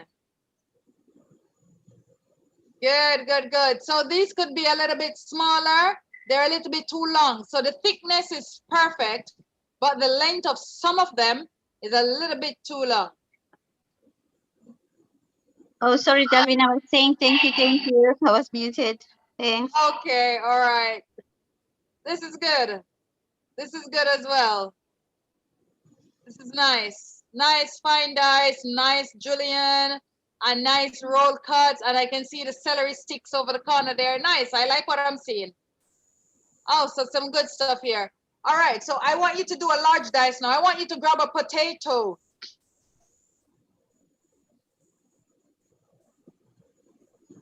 And you're gonna square up the potato. Have you got any potatoes? Or if you don't have potatoes, you could use a piece of yam. And you don't need to peel it, by the way, you just need to wash it.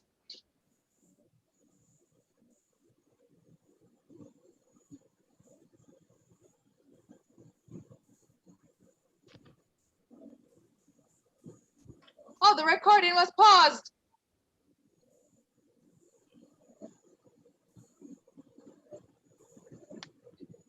Missed a bit there.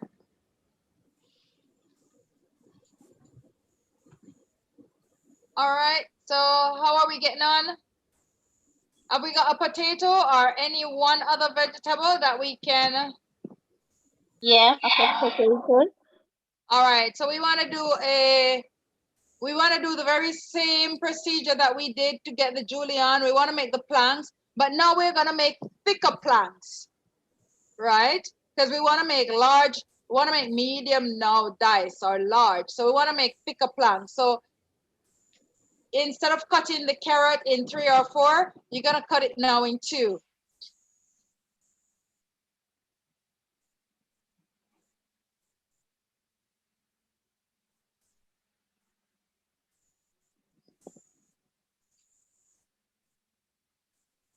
Have you got any celery? You could use a celery to do this as well. But we want to try with the potato. We want to try with something like the potato. So it could be sweet potato, it could be beetroot, it could be potato.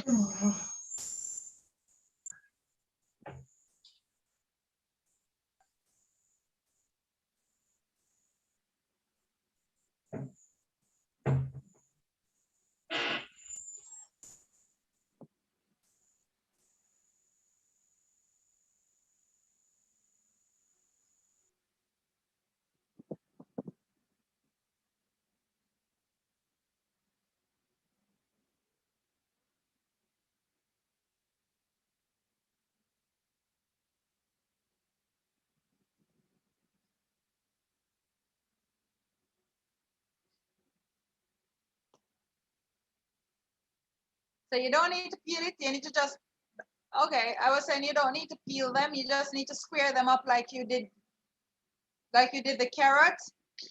By the way, all those trimmings, I don't want you to throw your trimmings away. Those are gonna go in your stock pot. So let me tell you a little bit about stock. You don't need fresh vegetables. You don't need to go and prepare vegetables to make a stock, right? A stock pot normally takes the trimmings from the vegetables, the peelings. So you wash your potato and you peel it. The skin that you would normally throw away, this is what you throw in the stock pot, right? The only reason why you're using these today is because we're actually practicing how to cut the vegetables properly. So as a result, we have the vegetables, plus we have the trimmings as well.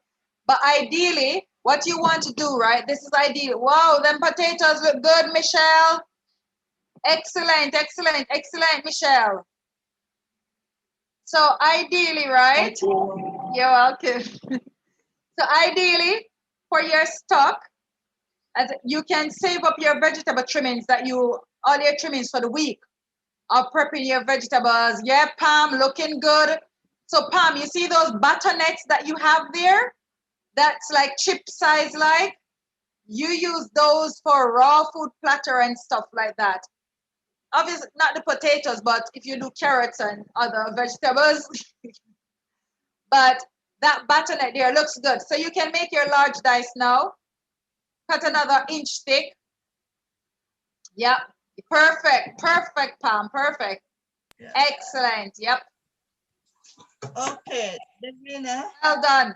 Brilliant. Look at that. Perfect cubes. You need to get some of the large dice for the camera. I was trying to stop her from cutting them all up, but it's too late. Oh, she can make more. She have What to do with the celery? How do you do that? The celery you're gonna make sticks. You want to make sticks with the celery first. So you want to cut them the very same length, your 2-inch length.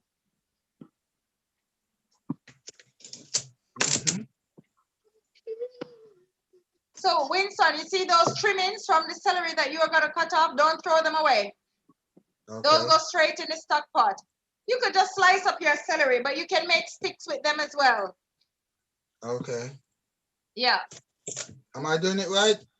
Yes, that's correct. Yep. And all the trimmed off edges go straight into the stock pot. So the stock pot is a big pot of water, and you throw all your trimmings in it. So while you're cutting, I just want to educate you a little bit about stock. So when you want to make a stock, what is a stock, right?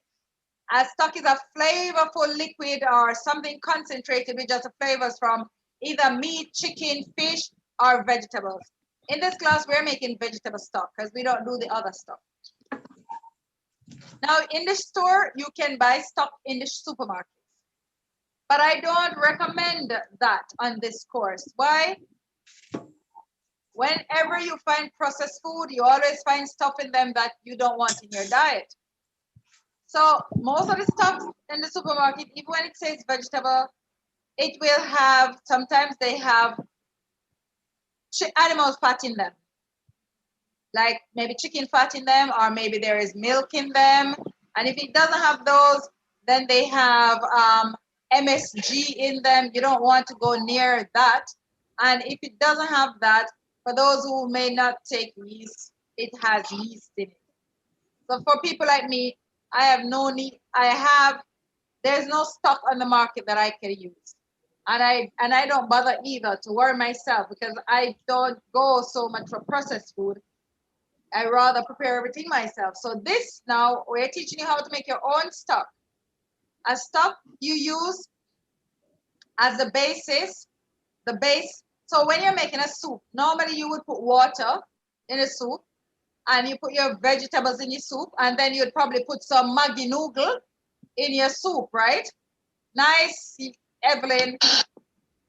So you normally put like some Maggi or some sort of stock cube or stock powder or season up, something like this, you would then put in the soup to give it that nice flavor. No, I don't recommend these things because, as I said, the MSG and sometimes other ingredients in them that it's not the best thing for our health. So I recommend we make our stock from scratch. And then we will have our own stock we can use in our soups, and we can use them in our gravies and our sauces, right? So today, a stock is ideally, you want to have about, let's say, anywhere between 2 to 3 liters. Sometimes you have stocks up to 6 liters of water. Today, we're going to make about 3 liters of water. So you want to make about 7 to 10 cups of water in a pot. And you want water from the tap, room temperature water. You you're gonna add your vegetables to this water, and then you're gonna put it on the flame and let it boil up bring it to a boil, and then let it boil for about 10 minutes on high flame, and then you lower the flame and let it simmer. You can let your stock simmer anywhere from 20 minutes to a few hours before it's ready to be used. Now that is a stock. Now the longer you boil it, the longer you let it simmer and all the flavors come out, the stronger it will be, right? In terms of more flavors will be in that pot. Now you normally then strain the stock off and you keep the water. So the water is now the stock. And what do you do with the pieces of vegetables that's in there? They don't have much left in them, right? Because you've cooked everything out of them and everything is now in the water. But what do you do with them? You can make vegetable soup and you can throw them back in the soup. Even when I made my beetroot soup today, I throw them all back, all my pieces I throw right back with my beetroot, right? And you could use it for that. You could squeeze them out, use them as compost. You could squeeze them out, make some sort of mash.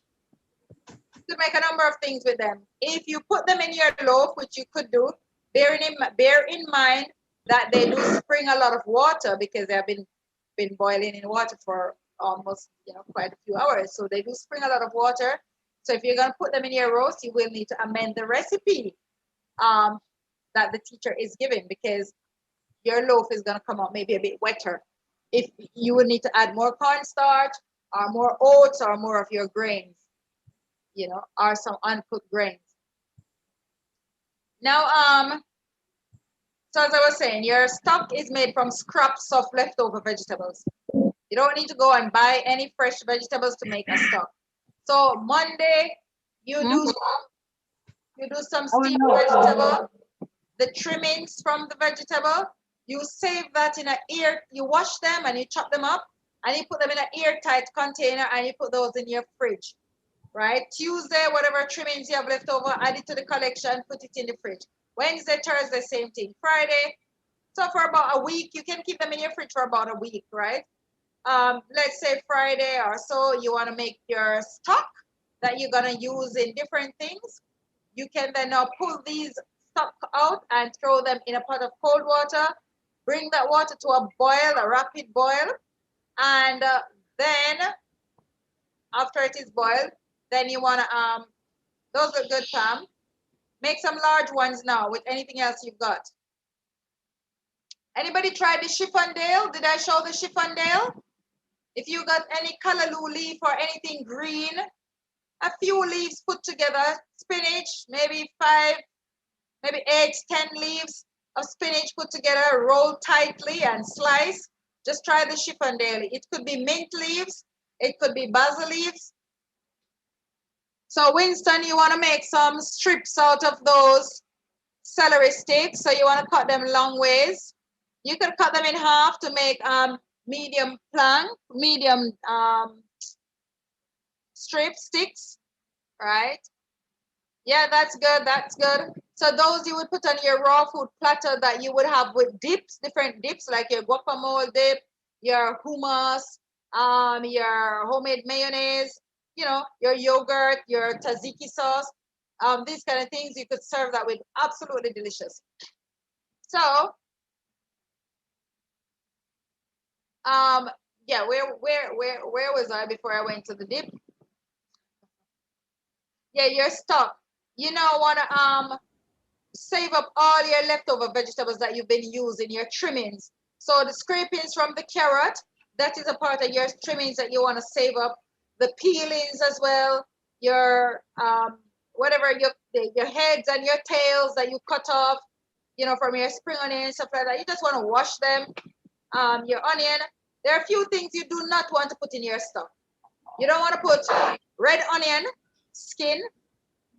You don't want to put red onion. You don't want to put red cabbage. You don't want to put the skin of the onion. And you definitely do not want to put beetroot in your stock. Otherwise, you will not be happy because your stock is going to be red, okay? So, and you do not want to use rotten vegetables in your stock. So even though, you know, a stock is when you use up your leftover vegetables and vegetables that it may be going off soon and you want to use it up before it gets its use by date, you will use vegetables like that for your stock. But you don't want to use rotten or moldy vegetables because obviously you will get cancer and other diseases, right? So your trimmings, you want to put them in your fridge for about a week and you want to then use them up.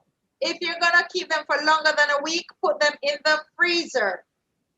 They can be frozen, and then they can be used from frozen. How do you make a stock? As I was saying earlier, put all of these leftover trimmings, everything that you have now, you can throw them in a pan of water and put them on the fire and let them start boiling, right? Let them start boiling. So everybody can do that, put on your pot. Davina, you was in the middle of having them chevron strips. Huh? You were in the middle of having them do the chevron strips. The Chiffondale. The Chiffondale. Okay. All right. So if you have spinach or basil leaves, that looks good, Michelle. Those are actually mustard leaves. I don't have anything else. All right. That's fine. They could go in your soup anyway. That's fine. Okay. Yes. So, you know, Joy and Winston, you know, the little top piece of your celery. If you've got any leaf on your celery, you could combine those leaves together and just tighten them, roll them like a cigar tight, and slice them thinly. Here you go. I need some more water. That's the Yeah. Oh, your lettuce, by the way, you could do, but I mean, you're not gonna put the lettuce in the salad though, but you may just have to eat that. Hello, little Pam. Hello. Yes, it's little Pam. Yeah, that's you. Yes, you. Hello. Yes, I can see you. Yes. Finally see that you're seeing her. Yeah. All right. So now we want to move on to the soup. So let me tell you a little bit about soups before we go. While you're cutting up your Chippendale, let me tell you a little bit about soups. We've got 4 categories of soups. You've got the thin soup, you've got the thick soup, you've got the clear soup, and you've got the international soup. So what is the thin soup? Your thin soup is like your broth. Your thin soup is also something like your consomme, but we won't be doing a consomme because, as I said before, we don't have anything that is eggy enough with the stability of eggs enough to make the consomme. It's clarified. It goes through a process which is called a clarified process or clarification process, and that process uses egg whites. Right. So we're not gonna do that, but when you could try a broth. The broth is pretty easy. The next type of soup that you have is thick soup. By the way, you have a pass consomme, and I won't even go into the technicalities of this now, pass and unpassed. So we're now gonna go into the thick soups, right? And your thick soups is some of what we are gonna be doing in this class today. Then you have stuff, so your thick soups like your velouté, so that's when you pulverize or pass your vegetables where they become liquid like, and it's thick and it's nice. And then you could make creamy. Then we could also make creamy soups. And to make the creamy soups, we can do a roux to start the base of the cream soup, or we can also add cream to a soup close to the end. So those are your some of your thick soups.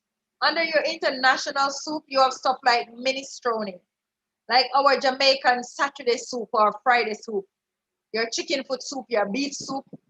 these would come under international soups as well. Your special vegan soups would come as well under international soups. So those are your 4 categories of soups. Today we are gonna go into the category of thick soups. Now, have you put your stock pots on, people?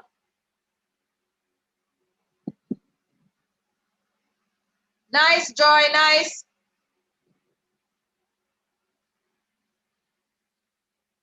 Yes. Okay, so your stock, as I said, the longer it simmers, the more flavor you get out of it. Ideally, when you're making a stock, you want to use about 12 types of vegetables and about 7 types of herbs. So when you're doing your stock again, I want you to take note of that I just said. So if you had a notebook and a pen and paper next to your workstation, you can just put that information there in it. Now we're gonna go on to our soup. Sorry, Davina, before you go on, how many types of vegetables and how many types of herbs? Yes, the so number, normally, you said the ideally number. you wanna have about 12 vegetables and 7 herbs. Very nice. I love what I'm seeing. Well done, Joy and Winston. Thank you. Beautiful. Pam, nice. Nice Chiffendale. Looks good. Joy and Winston, brilliant. Well done, guys. I'm impressed. I am completely impressed. Now we've got an hour left, so I'm trying for us to fast forward things now. So what I want you to do, everything that you've got there cut up, throw in the stock pot. So your onion, can we chop up an onion, chop up a garlic, throw in your stock pot as well. In your stock pot, you can put some bay leaf. If you've got bay leaf, if you've got pimento, if you've got cloves, throw in your stock pot. If you have corn, so in my stock pot today, let me tell you what I had in my stock pot today. So I had 1 carrot, I had 1 onion, I had spring onion, I had 4 cloves of garlic, I had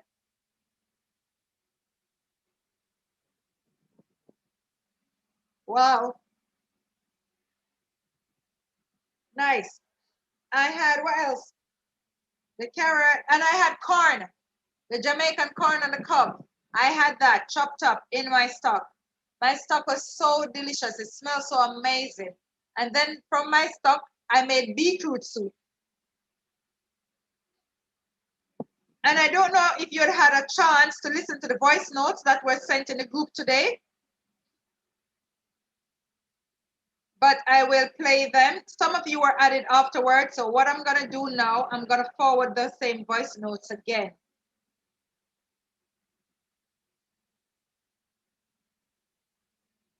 So what I did today, as I was going through the soups with the students, I did a voice note.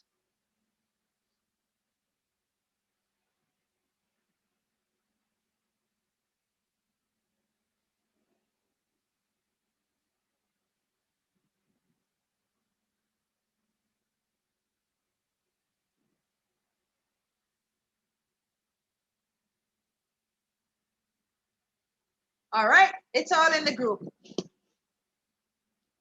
You know what I'm thinking? This is what I'm thinking. I'm gonna go through, we're just gonna do the cuts and you're gonna do your stock tonight. And then you're gonna do your soups tomorrow. Not at class, but you're gonna do them on your own time. What I've just forwarded it to you is, I believe is 7 or 8 soups. 1, 2, 3, 4, 5, 6, 7.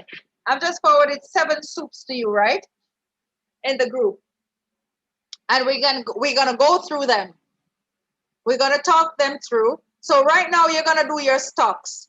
So for your stock pot, if you have any vegetable in your fridge, if you have a piece of cabbage, just chop up a piece of cabbage and throw it in the stock pot. And normally, right, cabbage is something you don't use too much of in your stock pot, but you can use a small piece of cabbage. Brussels sprouts. You don't normally use Brussels sprouts in your stock pot, even though people do use it, but they have a very strong flavor.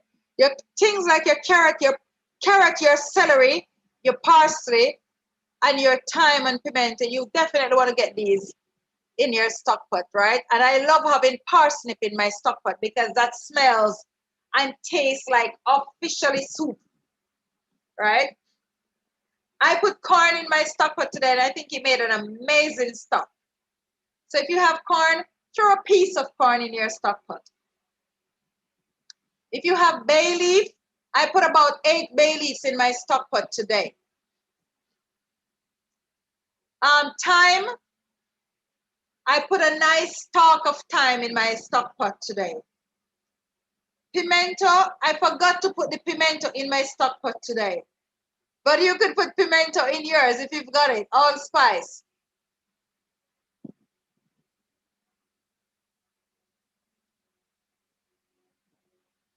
Okay, so you want to slice the onions across again.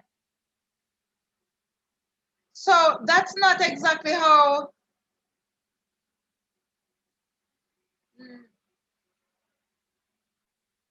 You want to slice those onions across again, you Connie?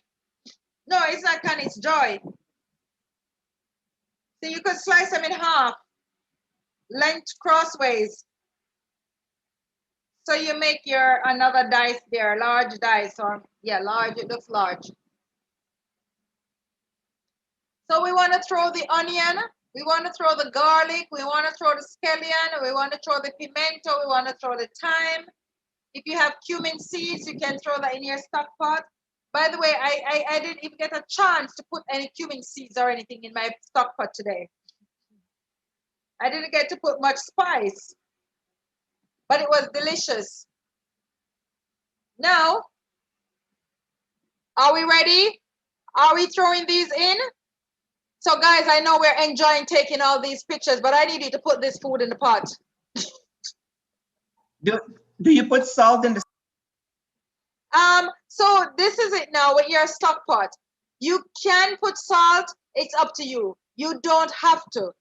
The stock is not the soup. The stock is just the base. When you're finished making the stock, you're gonna store it in some bottles and you're gonna store the stock in your fridge.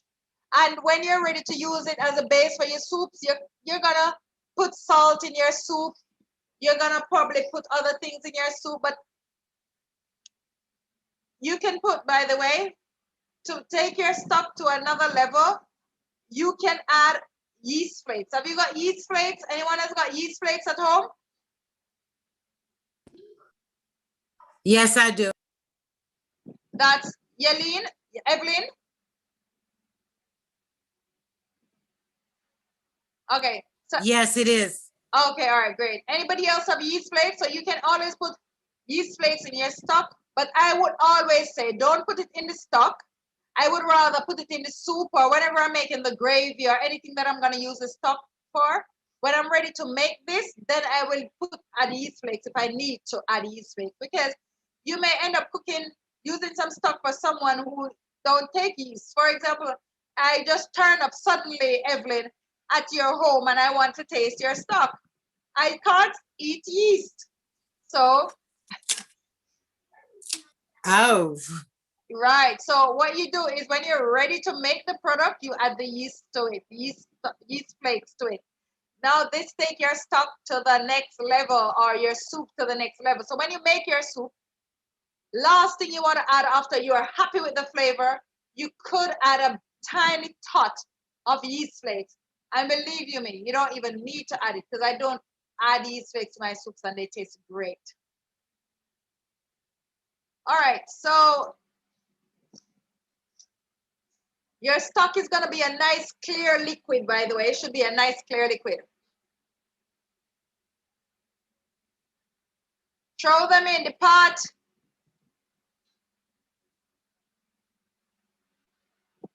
Yeah, yeah, you can throw it in the pot like that, or you can cut it up. You can thread it, yeah. And you see, do we add ginger? Oh, What else do you add? Do you add ginger in there? You could add ginger, but I prefer to put the ginger in the soup rather than in the stock. Okay. Because, yeah, but the ginger does give it a nice flavor, but then it may also, ginger can overpower the flavor. So as I say, I prefer to put the ginger in the soup rather than in the stock.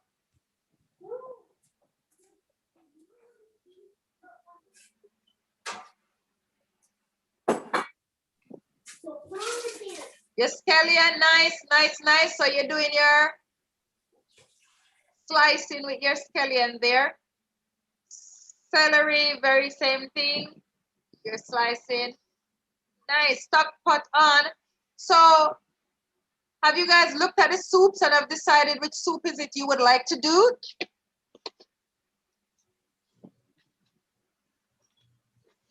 So I want to make the beets and the carrot.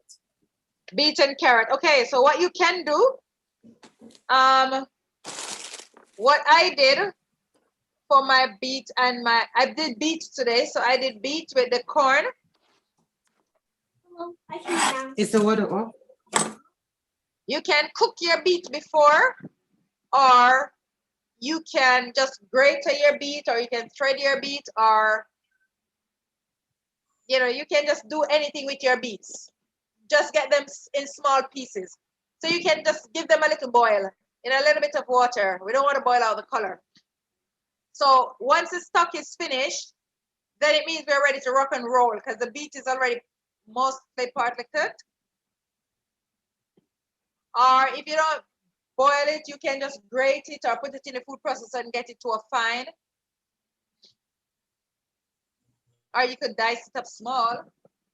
So anybody else? What soup? Oh, I did say we were gonna just do the soup tomorrow, but anyway, if you're pumpkin, excellent. Quickly cut a piece of that pumpkin and peel it.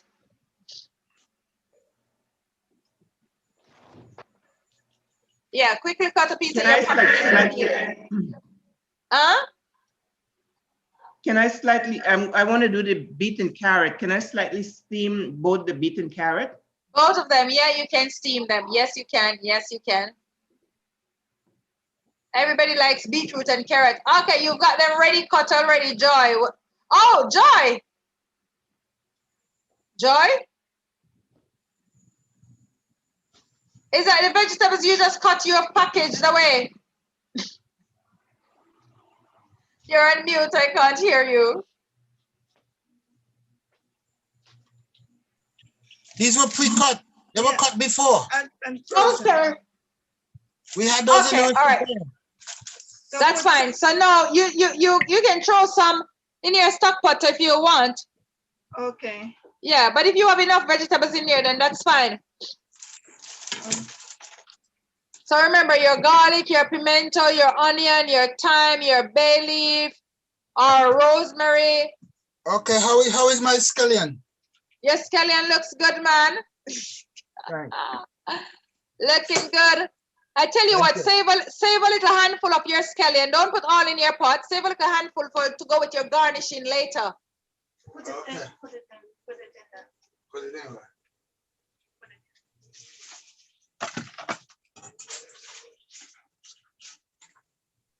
Bear with me a moment. And the corn, put the corn in too. If you want. Is it done? Is it done? Yes, put your corn in. Put your corn in. Chop it up. Chop the corn in about 6 pieces or 4 pieces. Don't chop your finger off.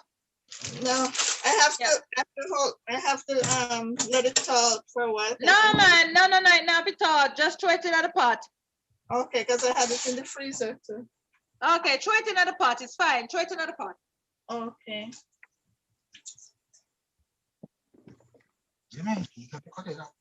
He said, she said. Sorry, how many beets do I need for the soup?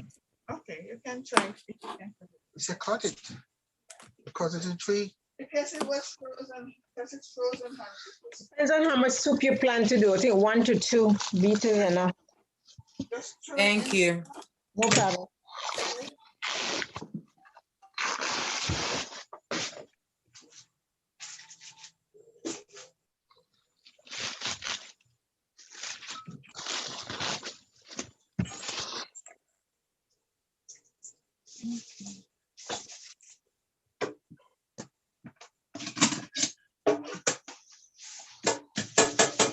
Okay.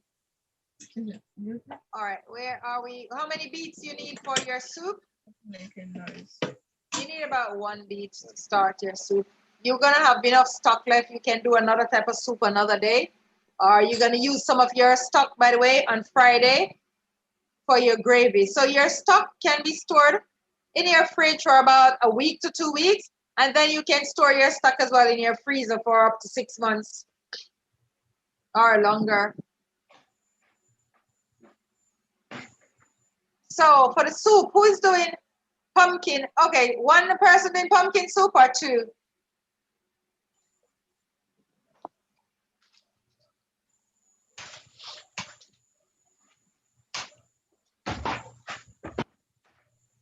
I'm doing lentils. You're doing lentils. Okay, is your lentils pre-cooked or? Yeah, it's already pre-cooked. Okay, which lentils? Brown? Brown. All right, beautiful. So let me voice. Did you listen to the voice notes earlier in the group or you want me to tell you? I haven't listened to anything yet. All right, so I'm gonna go into the voice.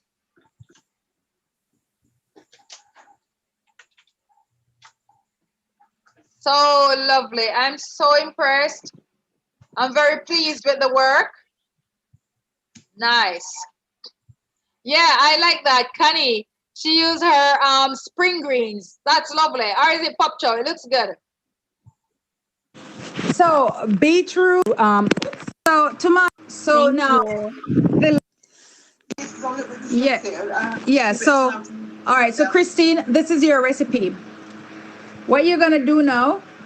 Are you hearing the voice notes? No. Yeah. I'm hearing somebody else. Oh yeah, I'm not it's a hearing voice note. It's me. But today, when I was telling each student what to do, what I did was I voice noted it at that time, so I could have that record to share with you now, so I could save on my throat. Okay. You said you had chopped tomatoes and you had pumpkin seeds, sunflower seed. You've got seeds and you've got nuts. This is what I want you to do. Chop up your onion and your garlic and your spring onion and have Right, your nice so piece. I'm gonna start this one again. Let me tell you what soup this one is that I'm actually talking through here. So that was Christine's pumpkin soup. And she did a pumpkin soup. I'm listening. Okay, so those who are doing the pumpkin soup, you need to pay special attention to this one. Listen now. Yeah, so all right, so Christine, this is your recipe. What you're gonna do now, you said you had chopped tomatoes and you had pumpkin seeds, sunflower seed. You've got seeds and you've got nuts. This is what I want you to do. Chop up your onion and your garlic and your spring onion and have your nice piece of thyme ready. You could have a nice green bell pepper as well, diced up as well. You're gonna just set that one side. This is what you're gonna do with your seeds. So you could use pumpkin seed or you could use pumpkin and sunflower seeds. You could use both, or you could use trio: pumpkin, sunflower, and sesame. It's up to you how you want to do it, right? You could use one or you could use more than one. If you have some cashew nuts or some almond nuts, you could also use this. Again, it's up to you. This is what you're gonna do. You're gonna put those seeds and nuts, mix them together. You're gonna put them in the oven for about 15 to 20 minutes of toasting in your oven. If you find that that's gonna take too long, you could actually toast it in a pan on the fire, but you have to stand over it and you have to keep turning it because it will burn easily on the pan, because it goes faster on the pan, but it's also more easily burnt. So if you're gonna do it on the pan, make sure you don't leave your station. You stand right there until it's ready. So once you have your seeds ready, you set them aside. Then you're gonna saute your onion, your garlic, and spring onion, and then you're gonna add your chopped tomatoes. So if you have not got, if someone, let's say maybe the class later on in Jamaica, they haven't got chopped tomato or they haven't got tomato paste, tomatoes are cheap in season now in Jamaica.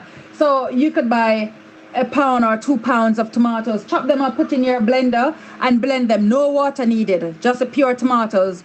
right? Blended and as much as you can blend them. And you can just use that as it is. So you could add that now to the onion and the garlic that's sauteed. Yeah. Yeah. Once you add that to the onion and the garlic that is sauteed, you can then now add your pumpkin, right? Your diced up pumpkins. So your pumpkin can be pre-cooked, or it can be grated or put through the food processor, or it can just be diced. Even small, medium dice is fine, right? You add your pumpkin to your tomato sauce when it starts nicely boiling. You're gonna add your salt. You can start adding your cumin. You can you can add your thyme. You can add your pimento. You can add a little bit of cardamom. You can now add your herbs and your spices to it, right? When that is nicely fused together, then close to the end, you're gonna now add those toasted seeds and nuts. That's when you're gonna add them to it. Yeah. Now you can add them in one of two ways, right? So you can either, those toasted seeds, once they're cooled down, you can put them in your blender and just pulverize them and get them grounded either to a rough chop or to a flour consistency. You can do it those two ways, and you can then add that now to your soup. Or alternatively, you don't have to do anything to them, from the oven straight to your soup, right? It's gonna smell amazing. By the way, your stock, when you add your tomato sauce, you add your stock at that time as well, all right? Yes. Yes. It's gonna smell amazing, and you obviously you amend your flavor to your taste buds there going forward from that. But those will make you an absolutely brilliant soup. So I'm sending this voice note now. This is for you, Christine, who is doing that butternut squash soup, and others can do their soup in the very same way.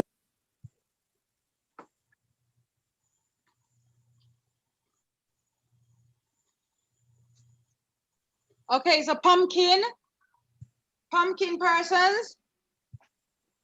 Yep. You got that? Yes, thank you. Yeah, that's the voice note that says Christine pumpkin soup, right? Excellent.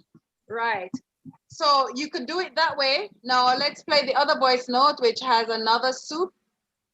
Yes.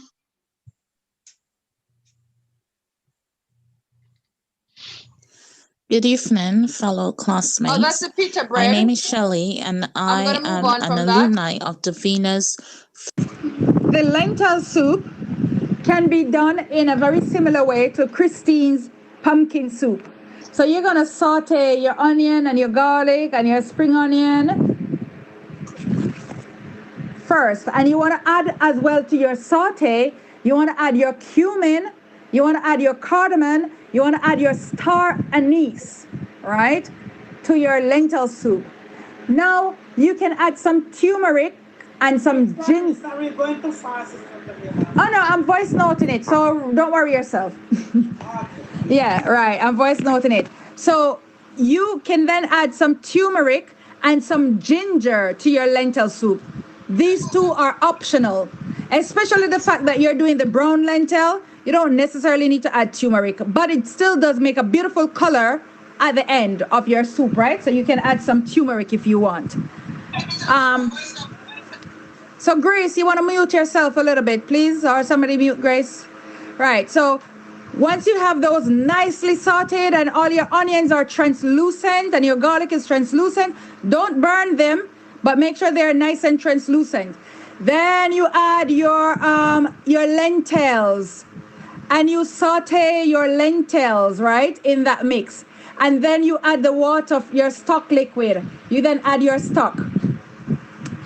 Then to the end, which coconut cream have you got? If you've got the bar coconut cream, you can then add the bar coconut cream. And by the time the coconut cream is dissolved and the lentils are cooked, so if the lentils are pre-cooked, by the time the bar coconut cream is dissolved, then you're ready to take that off the fire, right? You just want to taste and adjust things like your salt. And if you wanted to add like a whole Scotch bonnet to your soup, you could have added it when you add the stock.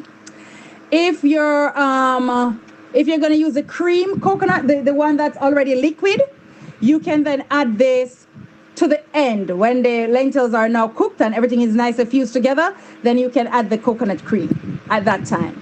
And you can cook the coconut cream after that anywhere from 5 minutes to another 10 to 15 minutes. but don't let it burn, right? And don't let it become oily. And you take that off and you can serve it as it is.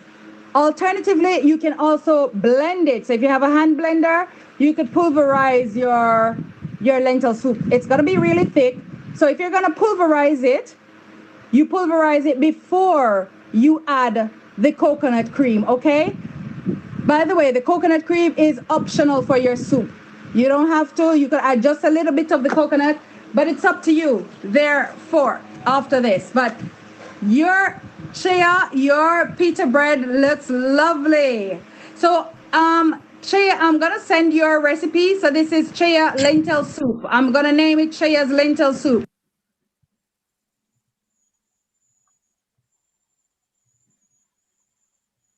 So lentil soup, did you get that recipe? Yeah. Lentil soup, yeah? Yeah. You like that recipe?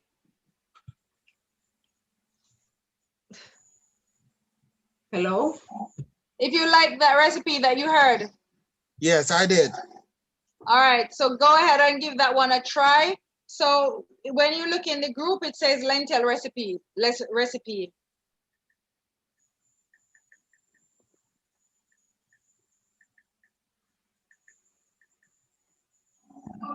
So now leek and potato soup is done in a very similar way to the lentil soup. So this is what you want to do for the leek and potato soup. Saute the onion and the garlic until it is nicely translucent. Then with the leek, by the way, sliced up leek. So you saute the onion and garlic with a slice of leek until it is nicely translucent. You want to saute it in butter and olive and coconut oil, right? So saute it in your vegan butter and coconut oil. If you don't have any vegan butter, saute it only in the coconut oil. And you want to add your salt to it. Your carrot, for the person who is going to add carrot, you can add your carrot at this stage as well when you're sauteing it. Then you want to have your potatoes diced before and steamed. Once you've sauteed your leek and it is nice and translucent, then you add your steamed potatoes. If your potatoes are not steamed, you can add them in when you're going to saute the leek. You could add them at the same time, right? If they're steamed, you can add them after the leek is nice and translucent. Then you add your stock water. You add your stock liquid to that. Or you can add your cream, or you add both. So your coconut cream and your stock liquid, right? Your cream, by the way, is optional. You don't have to use a cream. You could actually use milk. But this stage is optional because you don't need any cream in this leek and potato soup, right? You can make it vegan. I mean, of course, it's not real cream, so it is vegan, Davina. Forgive me, all right? So God, we know what you mean. Yes. you can once you've got it up and you've got your liquid and it's boiling, you can add more flavor to this. This is when you want to add your salt, and the potato is going to soak up your salt, right? So you may add a little bit extra salt to leek and potato soup, but then you also can add your other herbs, like a little tiny tot of ginger. You can add your parsley. You can add your thyme. You can add your bay leaf. So when it's boiling, you add your bay leaf. You can add your cilantro or your parsley. You can now add your other herbs to your leek and your potato soup. And you can add your pimento. Don't leave out the pimento for the leek and potato soup. Makes it really nice. So that's, and the Nicole adding carrot to her potato soup. She can then add her carrot. You can add your carrot at any stage you want, Nicole. You could saute it with the onion and the potato and the stuff. I don't see Nicole on the screen anymore, but I hope she's hearing this. Hear. She can hear. You can hear. Okay, all right. I got two things. I was asking, is it the whole pimento or the ground? Oh, you could use any one now. Okay. Yeah. You could use any one in your soup. If you're gonna use a ground, I like to probably use a ground for garnishing. You could use both, any one of them, Nicole. You could use. Okay. Yeah. So okay, I'm gonna send this. Okay, You heard that? Anybody doing leek and potato, by the way? I don't think so. Oh. So tomato and onion soup. You want to saute your onions and you want to use about, so there's 2 ways that we could do this, right? So I'm telling you the first way first, which is a typical way, but another idea just came to me as I was going to give you the soup, all right? And then I'm going to tell you this other idea. So the first way is you want to have about 3 onions, right? 3 onions and about 4 to 6 cups of tomatoes, chopped up. I don't know, what tomatoes are you using? Chopped tomatoes? Chopped tomatoes, yeah. Okay, so you already have your tomato chopped. Okay, so this is now. You want to dice up your onion. You want to do the small dice for your tomato and onion soup, right? You want to have some spring onion as well, chopped up, and you want a generous amount of spring onion. You're gonna add some garlic. So I would use about anywhere between 4 to 6 pegs of garlic I would use for this soup. And you want to have some olive oil set aside. You want to have some mixed herb or Italian herb set aside. You want to have some basil or some parsley set aside.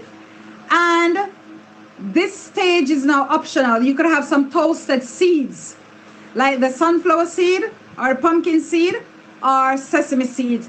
But as I said, this stage is optional. Now what I'm going to do, I would saute my onion and my garlic. I would saute my onion and my garlic. By the way, you could have some rosemary as well, but you know, you could have some rosemary or thyme, not both. I'm sauteing my onion and my garlic. Then my chopped tomato, if you've got it already in a box, I open it and I pour it in. Or before I pour it in, actually I would blend it. I would make sure it's blended, right? So I'm gonna blend my tomato before I add it, right? Okay. So once I've blended it, you can sieve it, but this is now optional. If you wanna run it through your strainer, this is optional. You don't have to, right? You can keep all the seeds, everything in it, just blend it out good enough. Then once I have my onion, my garlic and stuff nicely translucent, then I'm gonna, and sweet pepper, by the way. I need my charger for my computer. Bear with me a moment, my computer is on yellow. Let me just quickly get that on charge. Myrtle. Hi. You know, the other soup that I was gonna tell them, but I didn't actually tell them the other way of doing it, was to do the onion cream. Okay, so once you've got, thank you. Once you've got your onion and your stuff, you can put some dice of sweet pepper, especially the green one. Or you may, no, in this case, you may want to use the red sweet pepper just to ensure that you don't taint your color any at all, right? You could use some red sweet pepper. So I would saute some sweet pepper as well with my onion and my garlic. And this is just for this, like an additional spin-off to it. Then I'm gonna add my tomatoes, which I've already blended, to this mix.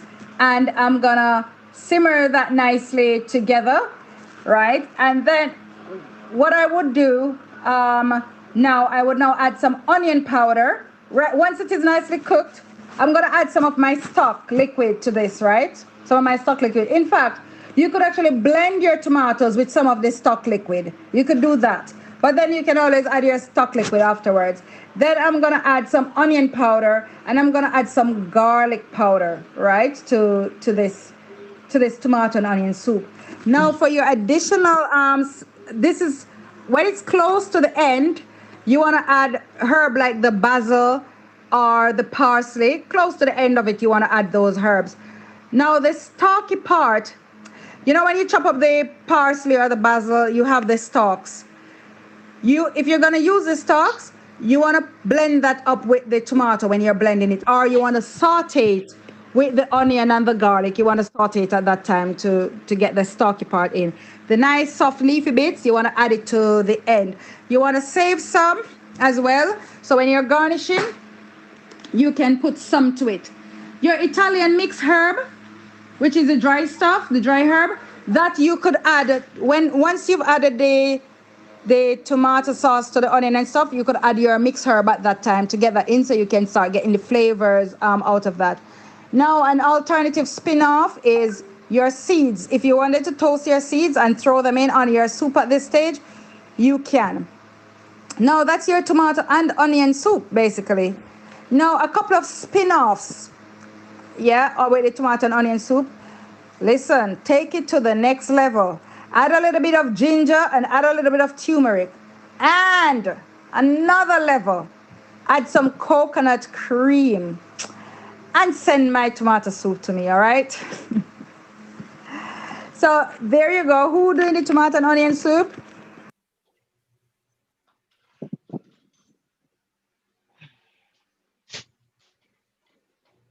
So Myrtle.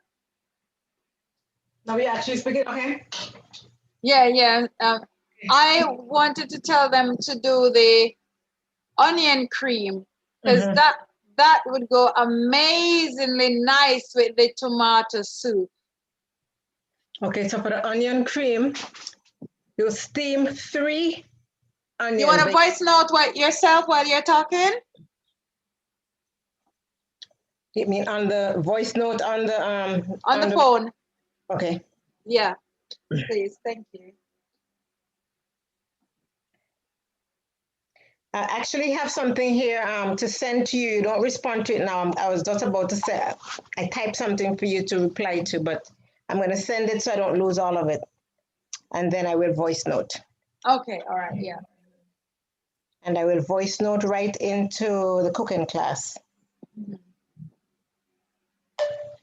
Okay, for the onion cream, we are going to steam 3 onions that you cut in half. So you cut the 3 onions in half, so 6 pieces. You're going to put them in a steamer. So they're not going to be sitting directly in the water. They're going to be in a basin or on a tray inside of the pot with some water. You're going to let it steam for 10 minutes and then remove it from the pot. Okay, then we're going to put those onions into a blender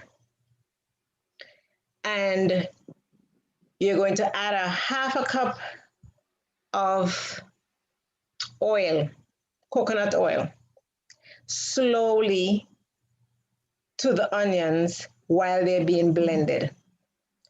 And that's going to give you a lovely onion cream. Okay, so that's it for the onion cream. Right, so that onion cream now, you can add that to your tomato soup. It would go nicely with your tomato soup. So, you know, your second version, your second way of doing your tomato and onion soup is, so instead of, I mean, you can still add some onion in your sautés, but when you make the tomato cream, you then add the tomato cream to the tomato soup that has the seeds and stuff in it. Makes it really delicious. The onion cream to the tomato soup. Davina? Yeah, sorry, say that, Myrtle? You made the onion cream to the tomato soup. Yes, you combine them.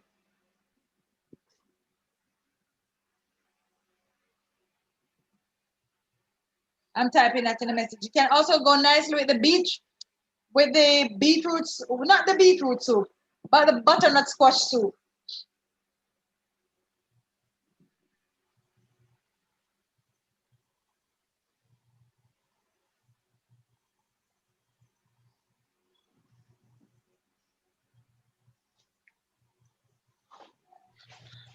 One question.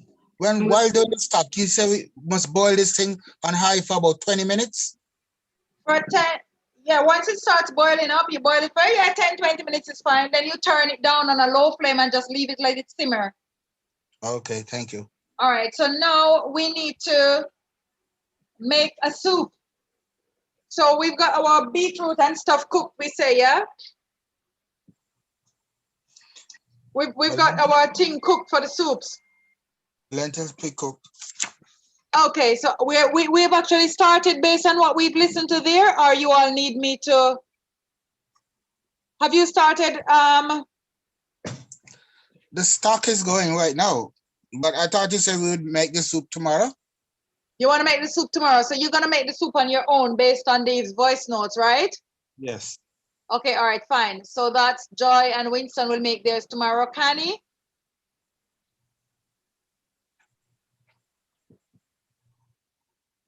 Pam?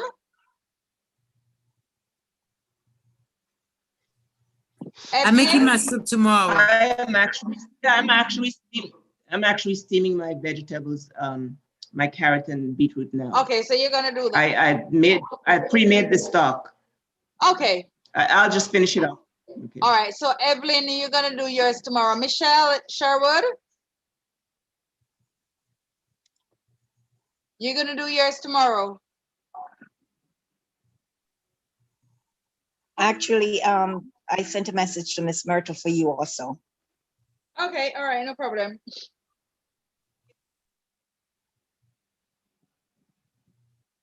For those who are listening, I omitted a couple of things for the onion cream. I placed it on the chat. You were supposed to add 1 lemon juiced and an 1/8 of a teaspoon of salt. That can be added to the onion cream to give it some flavorings. Okay, so that's the 3 steamed onions along with 1 lemon or the juice from 1 lemon, 1/8 of a teaspoon of salt, and then a cup of olive oil or coconut oil, slowly added to the mixture that's being blended, and it gives you a lovely onion cream.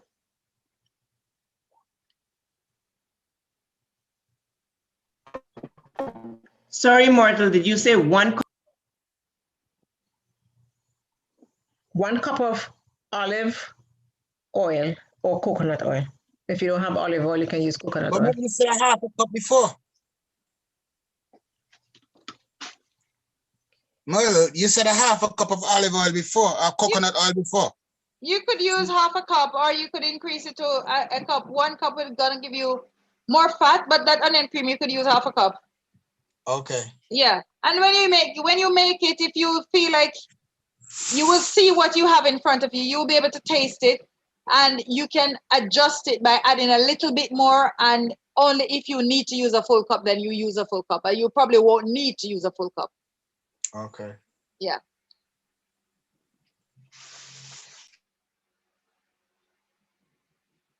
All right, so Pam, we're just working with you at the moment, since you are, if you've got your stuff steamed, while that stock is simmering away. What soup are you making again, Pam? I'm making the beetroot and carrot soup. All right, cool. So your beetroot and your carrot is being steamed. Now chop up some onion and your garlic and some spring onion to saute. So, by the way, there is this soup, the roux, the soup with the roux. Would you like to try that? So would you like to try a slightly different soup than all the others that have been posted? What exactly is roux? So roux is made from, oh, you would need to have some sort of vegan butter or coconut oil. Have you got vegan butter? No, I don't. All right, so it's gonna be hard to make that one, but you've got coconut oil?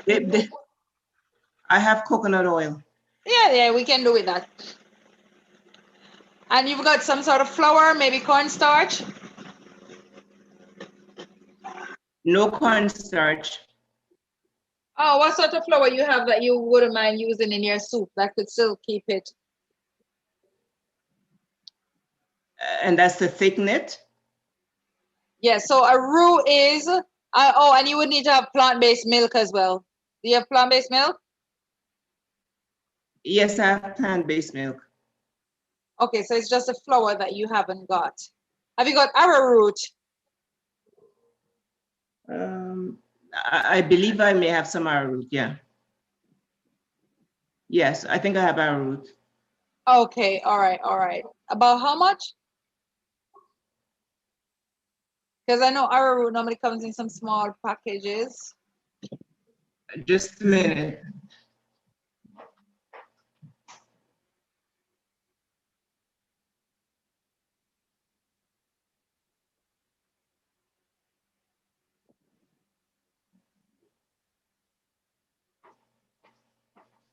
You found it?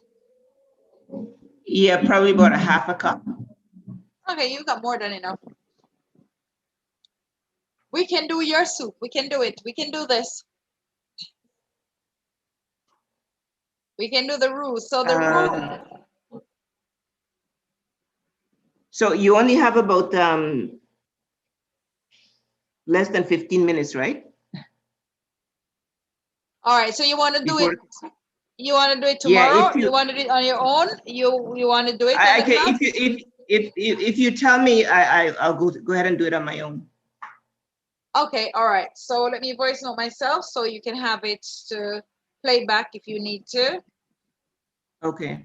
Yeah. So to make the roux for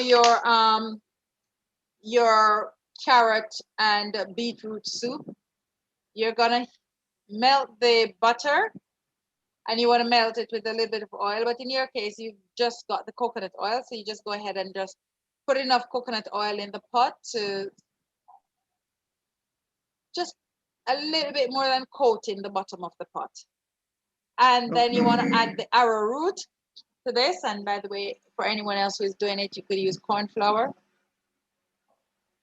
You could also use glutinous rice flour for this recipe, but corn flour is pretty easy to find, and normally most households have some corn flour. In your case, you will be using some arrowroot. So once it's melted, heated, then you're gonna add the arrowroot to this, and you're gonna add maybe about 2 to 3 tablespoons of the arrowroot that you've got there. You're gonna add that to that oil, and as it heats, you're gonna keep stirring it together until it gets slightly kind of brown. It's almost like you're frying the flour. That's gonna give it a really nice flavor. Then you're now gonna add the plant-based milk. So whatever plant-based milk you have, you're gonna now start pouring that into this flour paste, and you're gonna whisk it with your whisk until it becomes, you want to try and take the lumps out until it becomes nice. Most of the lumps are out. Then you want to add to that your carrots that have been steamed before. You want to add that to it, and you want to add your beetroot as well. And when all of that is nicely fused together, then you want to take a hand blender and you want to pass it. So you're gonna make it smooth, you're gonna make it smooth. Now, when it's finished, it should be smooth. You shouldn't have any lumps in it. But if you have lumps, you can always strain this through a sieve afterwards, right? But if you don't have any lumps, then you're good to go. Your soup should now looking really silky, and it should really taste nice. But at this stage now, after you've passed it, you're gonna put it back on the fire. If you had taken it off, you'll put it back on the fire. You will then now add your salt to this to give it some flavor. This is when you can also add some herbs like your cumin. You could add some thyme. What you would ideally want to do is to take the leaves of the thyme. So the fresh thyme, you just want to run your finger the opposite direction that the leaves are going, and then that will take the leaves off, and you can add the leaves to your beetroot and carrot soup. You want to add as well, so I was saying you could add a little bit of cumin to your soup to give it some flavor. You could add a little bit of fennel if you have that, and some of these herbs, they're optional, right? They're all optional. You just use the herbs that you have, right? So you add them to it, and then you let it cook down a little bit. So with the flour in it, it makes the soup is gonna get thicker and thicker. If you find that it is too thick, you could add a little bit of water to it. But ideally, you want to make sure you're tasting now to take it off when it's your taste buds are happy with it. With that soup now, when you serve it in a bowl, if you have the coconut cream, which is in a tin, you could then use some of that cream to garnish it. And before I close, I'm going to show you a little video, which I have also, well, I don't remember if I have actually posted it in the group. I believe I have, but I'll show you a little video with some garnishing ideas, how you can garnish your soup. And you want to just watch that video and garnish your soups and then send the pictures into the group. So that's for your beetroot and your carrot soup with the roux. Now, if you're not a person who fancy roux so much, you could always do your soups without the roux. It's just another way how you could do it. By the way, beetroot and carrot goes nicely with a little piece of ginger and a splash of honey in it. And then at the end, you could serve it with a slice of lime or lemon. So beetroot and carrot goes that way as well. So just giving you a little bit of ideas there how you can do for your soup tomorrow. And I will now send this voice note. Davina, with the roux, I don't use any of the stock that I made. Yes, actually, yes. So when you add the milk, after you've added the milk and you add your what you call it now? You add your pumpkin. You add your beetroot and carrot. Yes, when you've added those, you can add a cup of your stock or 2 cups of your stock, because that soup is gonna, with the roux and those vegetables, when you pulverize them, you pass them, it's gonna be really thick. So you're gonna need to dilute it. This is when you can add more of your stock to dilute it, or you could use more milk to dilute it. But yeah, you want to get your stock in, because your stock is what's gonna really flavor your veggie, your soup. So let me So one other question. So sauteing the onions for this roux as well, with when I'm because you said to. Oh yeah. So you don't melt the coconut oil and the arrowroot. Okay, so you can or I would not saute them, right? What I would do is when I add the beetroot and the carrot, you could add them at that time, because you're gonna pulverize it, so they're gonna be pulverized in it. You could add them at that time. Okay. Alternatively, if you're using your stock would have been flavored in that direction already, and you probably wouldn't even need to add those. So yeah, you could just leave those out. Another thing now that you can add to your stock, which I don't want you to start knocking yourself out now using yeast flakes and everything, but just a little pinch of yeast flakes. Please do not use too much, because I don't want you to start overusing yeast flakes and then developing a small, a small intestine bacterial overgrowth or fungal overgrowth or something like that, because you've gone over the board using yeast flakes in every dish because it makes it taste so nice, right? Because I've never used, I don't even know why I even tell you all this, because I've never ever taught the lesson before over the 6 classes and told the students they could add yeast flakes to their soup. I've never ever told them. I thought let them figure that out on their own, because I don't want to give them too much recipes using yeast flakes, because then they're gonna knock themselves out. They're gonna go to town with the yeast flakes. So I'm just telling you that please do exercise temperance, because you can develop an overgrowth, and then you can develop an intolerance to yeast. And I'm telling you from experience, all right? So learn from my mistake. Don't learn from your own.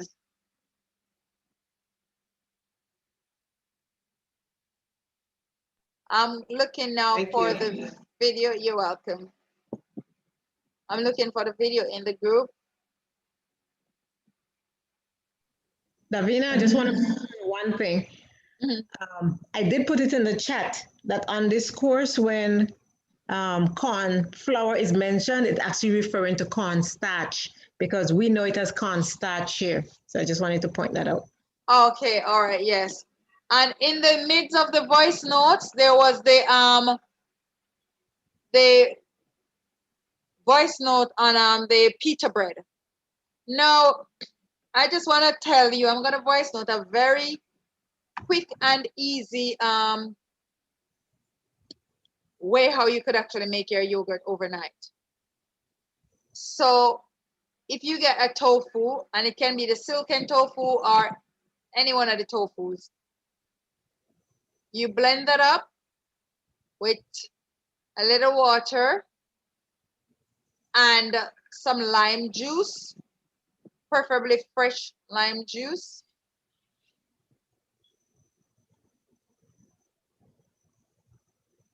You can leave that. So yeah, you blend that up, and it should be nice and thick, right? You don't want it thin or anything like that. It's make it nice and thick.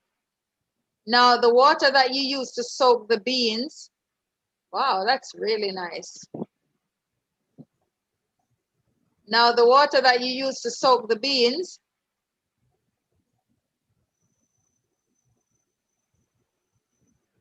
you can put 2 spoons of water to that yogurt.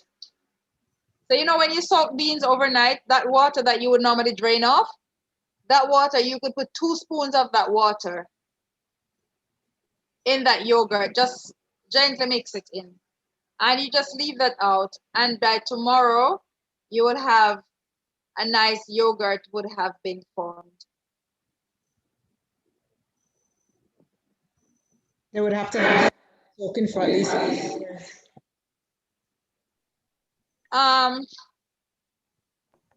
So I've done it, and I've done it like almost immediately and used it.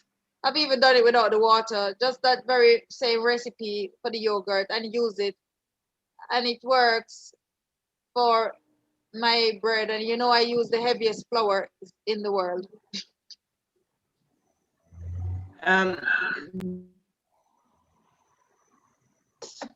About is there an alternative to baking powder?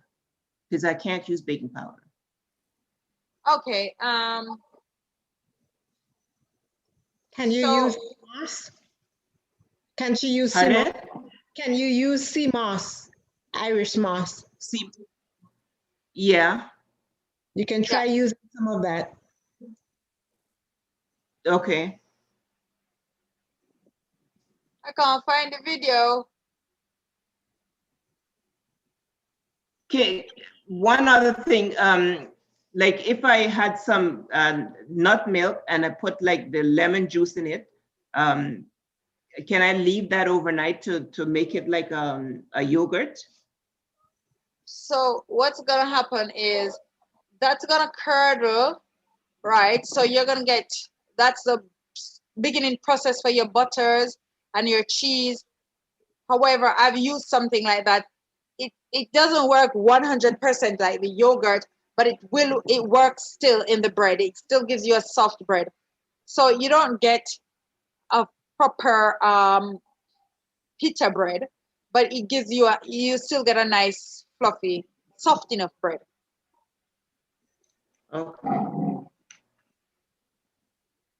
Okay, so this link should be very near. Okay, here it is. Wow, it is so small, it is easily lost. Are you seeing my screen, right? Let me stop and start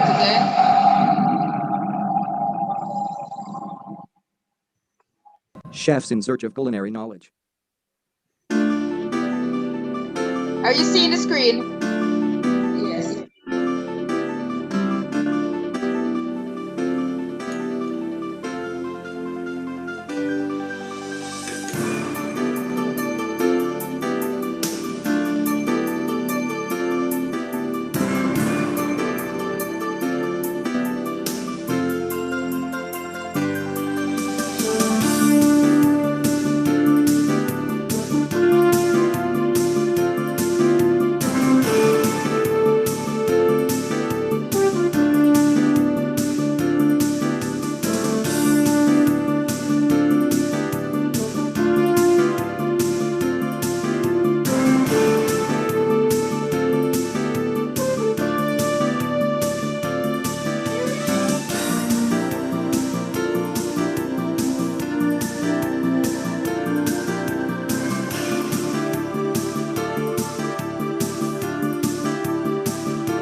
Okay. I hope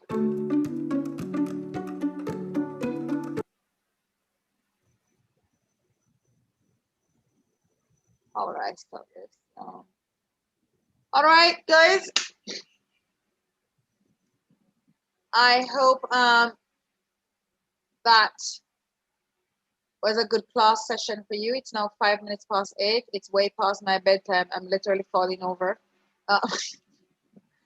And I can just imagine Myrtle, and I know you two are probably very tired. So at this time, I'm going to ask any one of you who feels impressed to do so to pray for us. So we can close, please. Iris, you feel impressed to pray for us? You're on mute, though.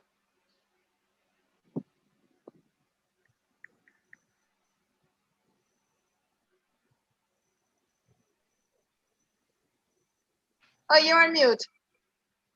We can't hear you. We can see your mouth moving, but we can't hear you. Miss Beck can take it off for her. Okay, we can take it off for you. Let's see. Okay.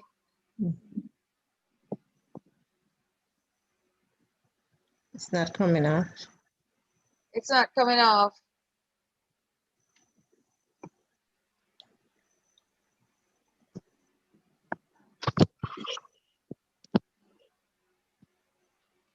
Can you hear Yes, me now? off. No, excellent. Yes, yes. Can you hear me now? Can Yes, hear we you. can. Lovely. Can you? Yes, Yes, we can. we Yeah. can. Dear Heavenly Father, we're thankful for the knowledge that was inspired and brought to us this evening. We are thankful for your goodness and your mercy, and we ask that you would be with each participant this evening, that they would have a good night rest and to center their hearts and their mind on you, and help us to be worthy servants of yours. We pray all this in Jesus' name. Amen. Amen. Amen. Amen. Amen. Good night, everyone. It was a lovely class. How do you feel? Do you feel like you have accomplished something? Yes. Yes. All right, brilliant, fantastic. Have a beautiful, wonderful night, and I will see you all tomorrow evening. And it's gonna be salads. So just buy some lettuce, some cucumber, some tomato. You know, just buy some vegetables. Okay. All right, and we'll use Have- whatever you have, just in colors when you're going out to buy. And we'll use whatever you have. Buy what you have in season. Yeah, and it would be nice to have some tofu as well. Yeah. All right. Thank you. You're Good welcome. night. Bye-bye. So tomorrow are we making 3 salads? All right, we yeah. probably don't make so much salads tomorrow. Some of them you can do on your own, but we'll probably do at least maybe 2 salads tomorrow. Okay. Yeah, and I want you to make sure you have lime. It's good if you have lime. If you don't have the fresh lime, get some lime juice. What about lemon? Yes, or lemon. Yes, or lemon. Yeah. Okay. Yeah. Or if it is sour orange, let it be.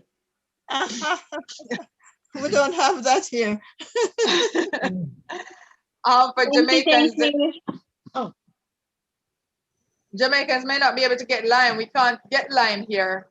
Really? But yeah, we can't get lime at this time. It's just because of COVID. It seems like it's all everybody just lopping it up, boy.